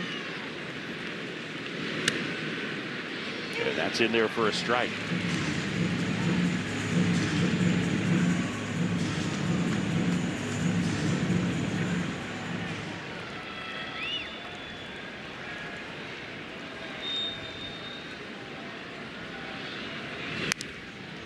Hard foul.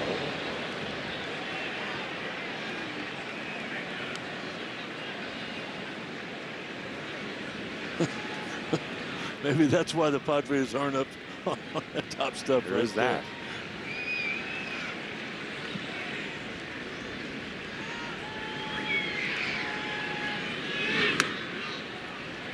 Pitch missing and ball 4, and Amaya will take his base. He's having an outstanding day today. He's done. Him and Jameson Taillon were in sync together.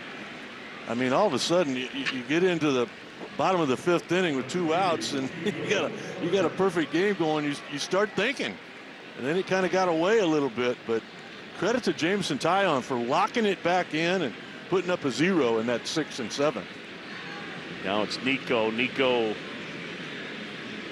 a single, and he's been hit by a pitch. Scoops that foul out of play. He's been paying attention. Really, the only thing that Jason Adams has known for a strike has been something soft. Nico staying back, trying to shoot something down that right field line to make Miguel Amaya run a little bit.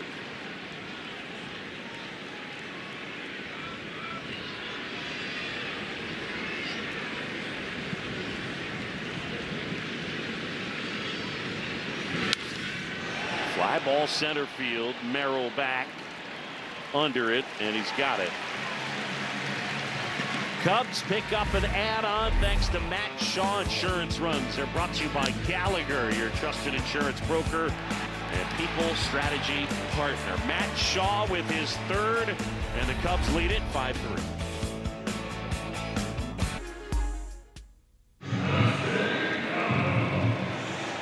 Back here at Petco, Cubs lead at 5-3. John Shelby, Rick Sutcliffe, and Taylor McGregor as the Cubs will go to their pen, and Corbin Martin on for the 5th time.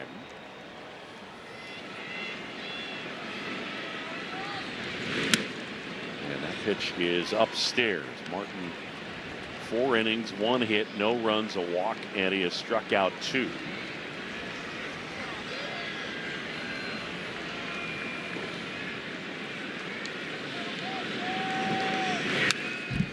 And a foul ball. At 96 will work. I don't know that I'd do that again right now. probably spin it. Once again, Castellanos right on top. This guy's been a terrific offensive player. There you go. Went too far, and Martin ahead 1-2. Corbin Martin was on the Iowa Cubs opening day roster. One of the 15 pitchers on their opening day roster. It's still April. 9 of those 15 guys have already pitched for the Cubs this year. Who's pitching for Marty Peavy now? Does he have anybody? Obviously the manager. 1-2 down and away.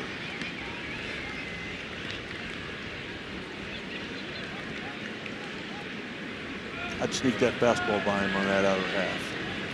He laid off that breaking ball, unlike he did for the 2nd strike. Think that outside corner. Pitch is upstairs. Now I spin it though. I've seen Castellanos for a long time now. He's a guy that he can be patient up until he gets a 3-2 count, and then he's in full swing mode. Upstairs, and Martin issues the walk, and Castellanos, usually a guy that likes to swing the bat. This quality start brought to you by National Car Rental. Speed, control, winning confidence. And 7 strong innings, 95 pitches, 3 hits, 3 runs, struck out 6 and walked 1. How about Cabrera last night in the 6th inning throwing 98? And Taillon with the same kind of thing. He doesn't throw 98 anymore, but he was throwing 93 miles an hour in his last inning of work.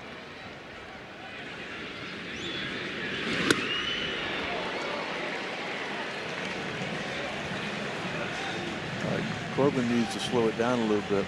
There's no location to anything with the last 4 pitches. Slow it down. Slow it down. In the dirt. Speaking of dirt, he's having trouble with the landing dirt out in front of him there. He's kicked it 3 or 4 times. Take your time. Get it cleaned out. There's been a lot of traffic out there so far.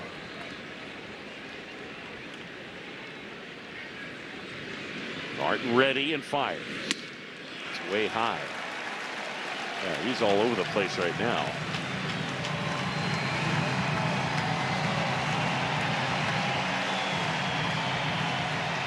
I got to throw a breaking ball here. He's got better command of it up to this point than he does that fastball. Spin it, get a ground ball to Bregman. Pitch to Campusano. Swing and a miss. Seemed like he took a little something off of that. I don't know what it was, 93 miles an hour, but it wasn't the 96 that you'd be looking for. Come on, Campusano struck out twice already. Let's keep that line of moving in that direction.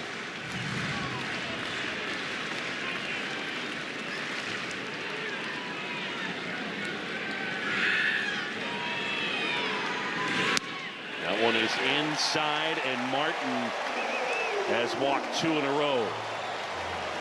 Well, and here comes Tommy Hotovy. Yeah, without a doubt. And I don't know if there's a tougher conversation to have. You got to throw strikes, but you also got to think about the fact we're back to the top of the order. You're going to face their best 3 hitters.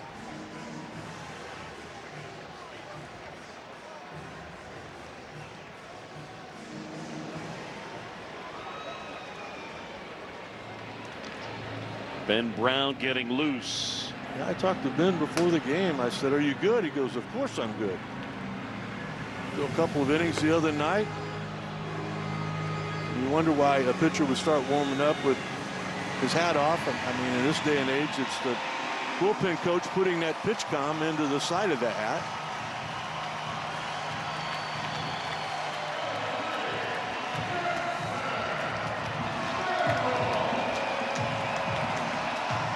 Jackson Merrill now. Corbin Martin into the game and immediately into a jam. Well, you got to play in on the corners defensively because there are some people that would bunt in this situation. Swing and a miss. Bryce Johnson pinch running for Campusano at first. And Castellanos is the runner at second. 2 on, nobody out. 0-1 to Merrill. Check swing, and he held up. Merrill 0 for 3.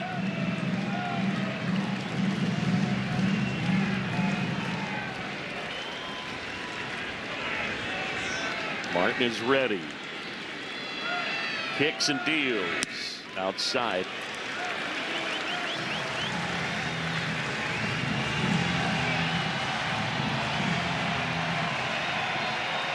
Martin, a 30-year-old from Cypress, Texas, pitches college ball at Texas A&M. 2-1. Right through there for a strike. I I think the first 3 pitches, a couple of breaking balls and a changeup, really got Jackson Merrill off of the fastball. See what he goes with here. 2 on, nobody out. 2. Non-competitive, though. I mean, I like the idea that he threw a breaking ball, but it's got to look like a strike coming out of your hand. I realize this is a spot that Corbin Martin has maybe never been in before. But he's the man right now. He's obviously put up the best numbers of anybody down there. 3rd straight full count. 3-2. It's fouled back. Can you throw a breaking ball for a strike? I don't know the answer, but I know that's what he needs to do right here. At least make it look like a strike, and you might get a swing and miss. Merrill back in. Martin's going to step off and wants Amaya to push the buttons again. 1st and 2nd, nobody out. 5-3 Cubs, bottom 8. Martin deals.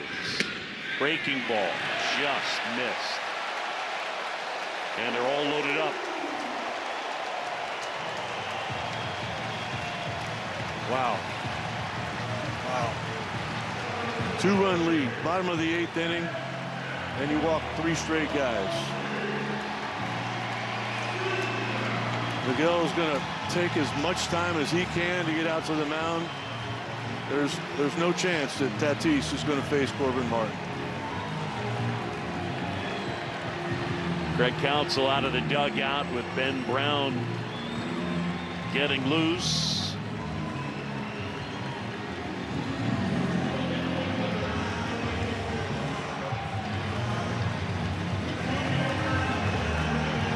Counsell makes the point to the pen, and we've got a pitching change. Ben Brown coming in.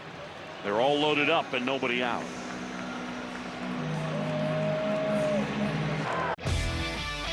Chicago Cubs baseball on Marquee Sports Network is brought to you by Toyota, official vehicle of the Chicago Cubs. By Prevagen, made for the brain. And by Wintrust, different approach, better results. Fernando Tatis Jr. coming up to hit with the bases loaded and nobody out. Cubs lead at 5-3, and Craig Counsell turning to Ben Brown to get out of this mess. Tatis 1 for 3 with a single. He gets right in on his thumbs with a sinker. Man, he is getting very comfortable with that pitch. And he's very good with it. I mean, it's a pitch you really don't have to command. You just got to make sure it's got some late life to it. You just need an out here. Any kind of an out. The 0-1. He went upstairs and missed. Castellanos at 3rd, Johnson at 2nd, Merrill at 1st. Padre right fielder up at the plate. 5-3 Cubs. We're in the bottom of the 8th. Brown deals. High fly ball center field. This will score a run. PCA makes the catch. Throw will come into 2nd. And it's a 5-4 game.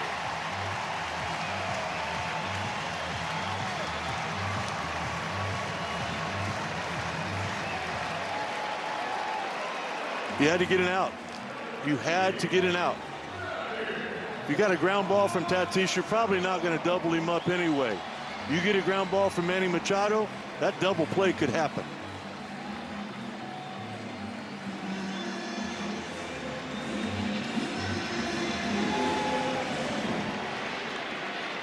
Machado 0 for 3.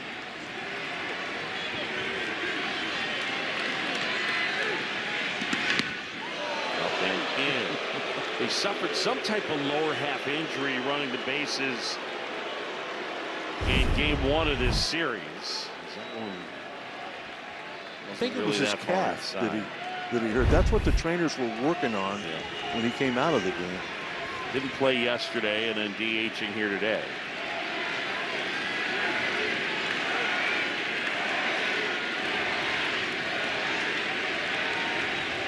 Merrill bluffs a go. That one up the middle. Shaw steps on second, over to first. Double play. Ben Brown gets out of it, and the Cubs still lead it by a run.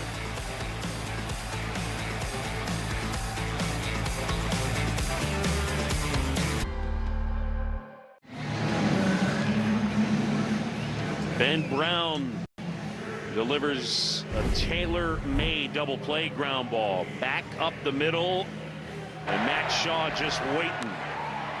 Could not be more routine than that. Think about all the RBIs, all the time with a man on third, less than 2 outs, that Manny Machado has come through. That was a moment for Ben Brown. Mason Miller will take over. Ben Brown looks at some data from Casey Jacobson in the dugout. Miller, who had his scoreless inning streak snapped on Monday,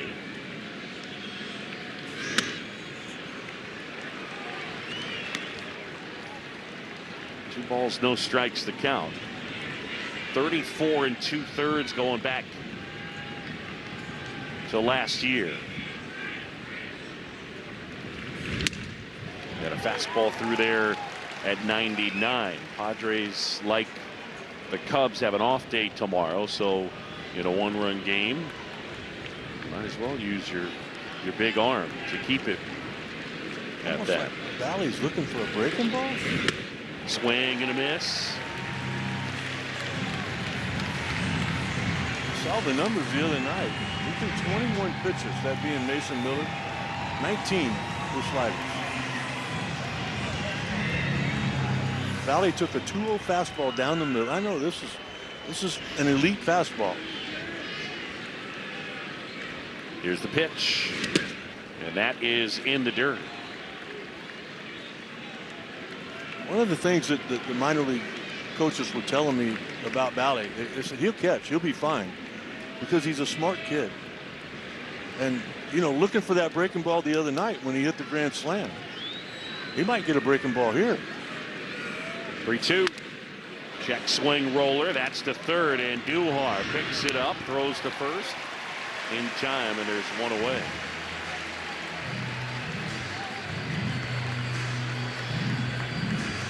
Mason Miller at 27 years old, born in Pittsburgh and drafted by the Athletics in the third round 2021. He made his debut against the Cubs April 19th, 2023 out in Oakland.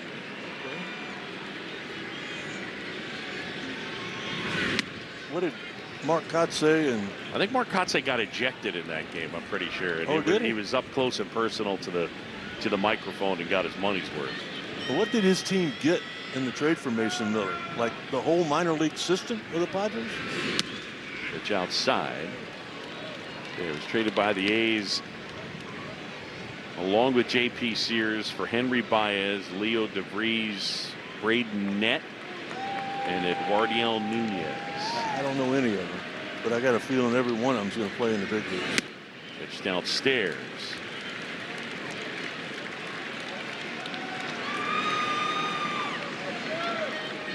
Typical Alex Bregman afternoon. 4 at bats, on base twice. Now 3 times. All 4, and Bregman is aboard, and who wouldn't love a little insurance?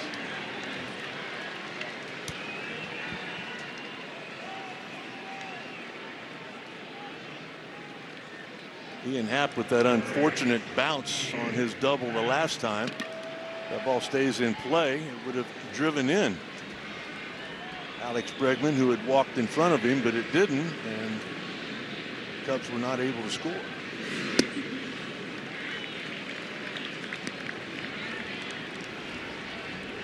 Ball 1 to Ian. So I mentioned the double. He's also walked, so he's 1 out of 3. Bregman at first, 1 away. 5-4 Cubs in the 9th. Fouled off, and that got a piece of Mark Ripperger, and Fermin checking on it back there.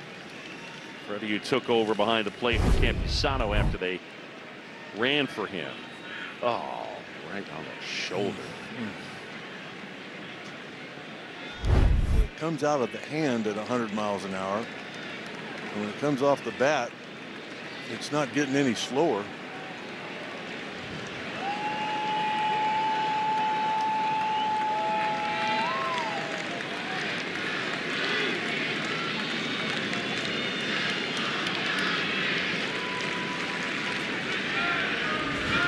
Swing and a miss. And Happ comes up empty, 1-2. This is that breaking ball we saw a lot of the other night. I mean, it's just a strike for 59 feet, and then it's not. Fouled off at the plate. Oh, getting kind of cute out there. The big right-hander going to a slide step. Showing respect for Bregman. He'll steal a bag when he needs to. That last foul ball.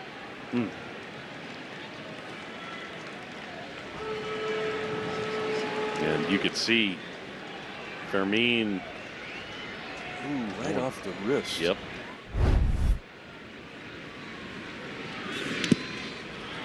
Pitch in the dirt. Bregman scrambling to second. Head first dive, and he's in. Excellent read, and Bregman takes the 90 feet, and now a man in scoring position on a wild pitch. And that's an excellent call on your part, because it absolutely was a read. Bregman knows in his mind, this guy can throw a breaking ball, a lot of them. If it comes out of his hand, watch him, he's gone. Watch him. He didn't care how far that ball went. When it came out of his hand, he knew the direction of it was going to grab some dirt. When it bounced in the dirt, he took off. Just outstanding instincts. So an opportunity for Happ. 2-2 to Ian. And that one misses outside. And a challenge. Catcher challenging the pitch. ABS powered by T-Mobile. It's a strike. And Happ is gone. One thing the Padres have done much better than the Cubs have in this 3-game series is using their challenges. 2 down, man at second, and it's Michael Busch. 0 for 3. Miller fires.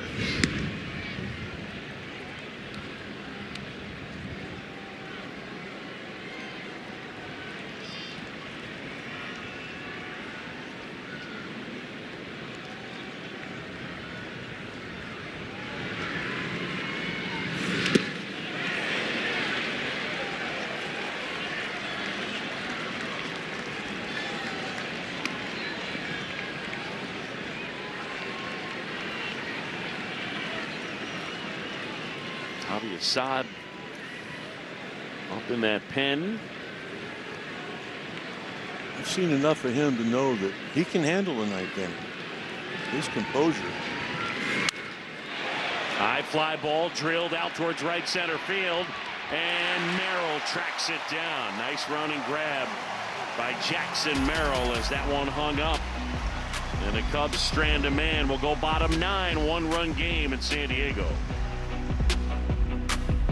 For 10 years.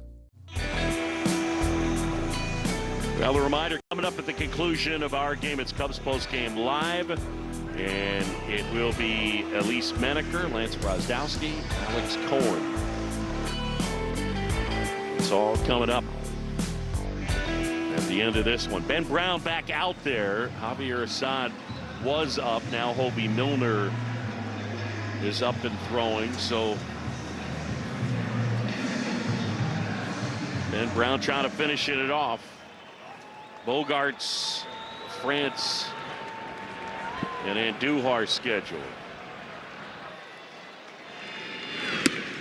And a fastball for a strike. Well, this is managing 101 right here. You put Assad down. He's close to being ready. He could come in later on. But by getting a left-hander up right now, there's a chance that you're going to tie the hands of the Padres manager as far as Gavin Sheets is concerned. You got a right-hander on a mound that throws a lot of fastball. That's what Gavin Sheets makes a living on. But you get Hobie Milner up there now, and all of a sudden, what does the manager do? You're going to run him out there? Because Milner will come in. Swing and a miss. Brown ahead 1-2 with the curve. Bogart's 0 for 3. Padres 4 runs. They only have 3 hits in the game. Cubs lead it by 1 with Francini on deck circle.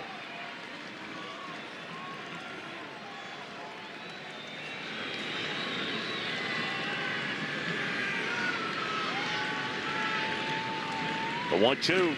Swing and a miss. Struck him out. And there's one away. You're talking about an outstanding hitter.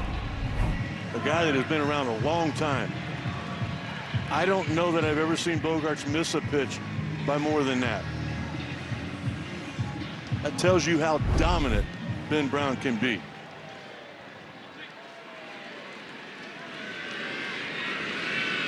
First offering to France. And a breaking ball misses upstairs. France has had a great series. But just by getting the left-hander up in the bullpen, you tie the hands of the Padres.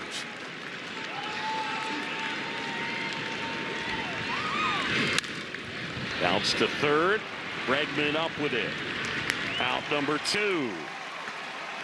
If Ben Brown is able to finish this off, he would collect a save. The Cubs would already this season have 5 guys with a save. That wasn't the plan, no. That makes managing really hard. Yep. Thielbar is the only guy with more than 1.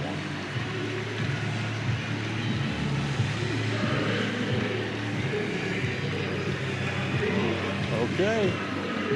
Gavin Sheets has been announced. Hobie Milner has been up and loosening.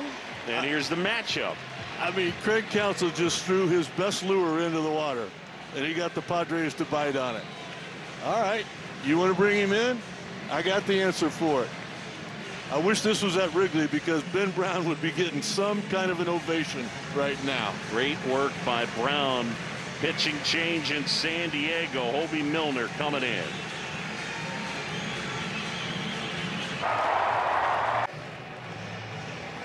What great work by Ben Brown. He got all 4 guys that he faced, collected 5 outs, and he'll turn it over to Hobie Milner.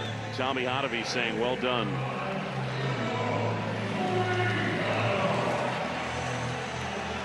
Well, in my opinion, it was Hobie that got the biggest out in the victory last night when he came in to punch out the first hitter he faced. Can he do it again?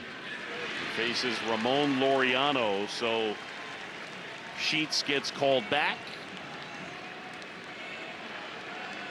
And Randy Knorr gets the platoon advantage with Laureano. And that's fouled off. And the count quickly 0-2 on Laureano.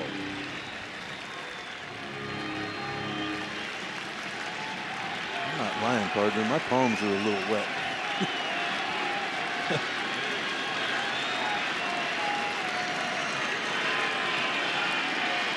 Milner listening and picks out the sign. He fires. Check swing and he went. That's the ball game. Cubs win. Hobie Milner able to close it out, and the Cubs take 2 of 3 in San Diego. For Milner, his 382nd career appearance and just his 2nd save. You only manage when you have to. That's what the great managers do. All of a sudden, your backs were against the wall. You walk the bases loaded. You got to make some moves. Pushing the right buttons leads to a win in this series. Cubs win it, and they finish the road trip 3-3. Pretty good against 2 good teams. Absolutely. I mean, not many people can do that. You got the World Series champs. You got a team that you had to beat in the playoffs last year. Cubs have won 12 out of 15 and head home for 7 against the Diamondbacks and Reds, and right now a confident group. 901. 901 for Craig Counsell. Indeed. Sonny, great to see you. Thanks so much. Love you. You know that, partner. Thank you. Thanks for having me, Chicago. For Rick Sutcliffe, Taylor McGregor, and our entire outstanding crew, I'm John Shambi. Thanks for watching Chicago Cubs baseball here on Marquee Sports Network. Again, your final, the Cubs hang on to win it. They beat the Padres 5-4. Cubs off tomorrow. Action picks back up on Friday as the Arizona Diamondbacks come to town. Colin Ray, Zach Gallen, your scheduled starters. Coverage begins at noon. Up next, it's Cubs postgame live with Elise Medeker, Lance Brosdowski, and Alex Cohen. Elise, take it away. Boog, thank you. Guys, a 5-4 win. The Cubs split the road trip. How about happy flight? Oh, happy flight. Ben Brown, 5 outs that were absolutely massive. His best outing of the season, Alex. So they split the road trip 3-3 against the Dodgers, and the Padres like stealing money. Go home, take care of business. Happy flight. We're ready to talk about it. Coming up on Cubs Post Game Live.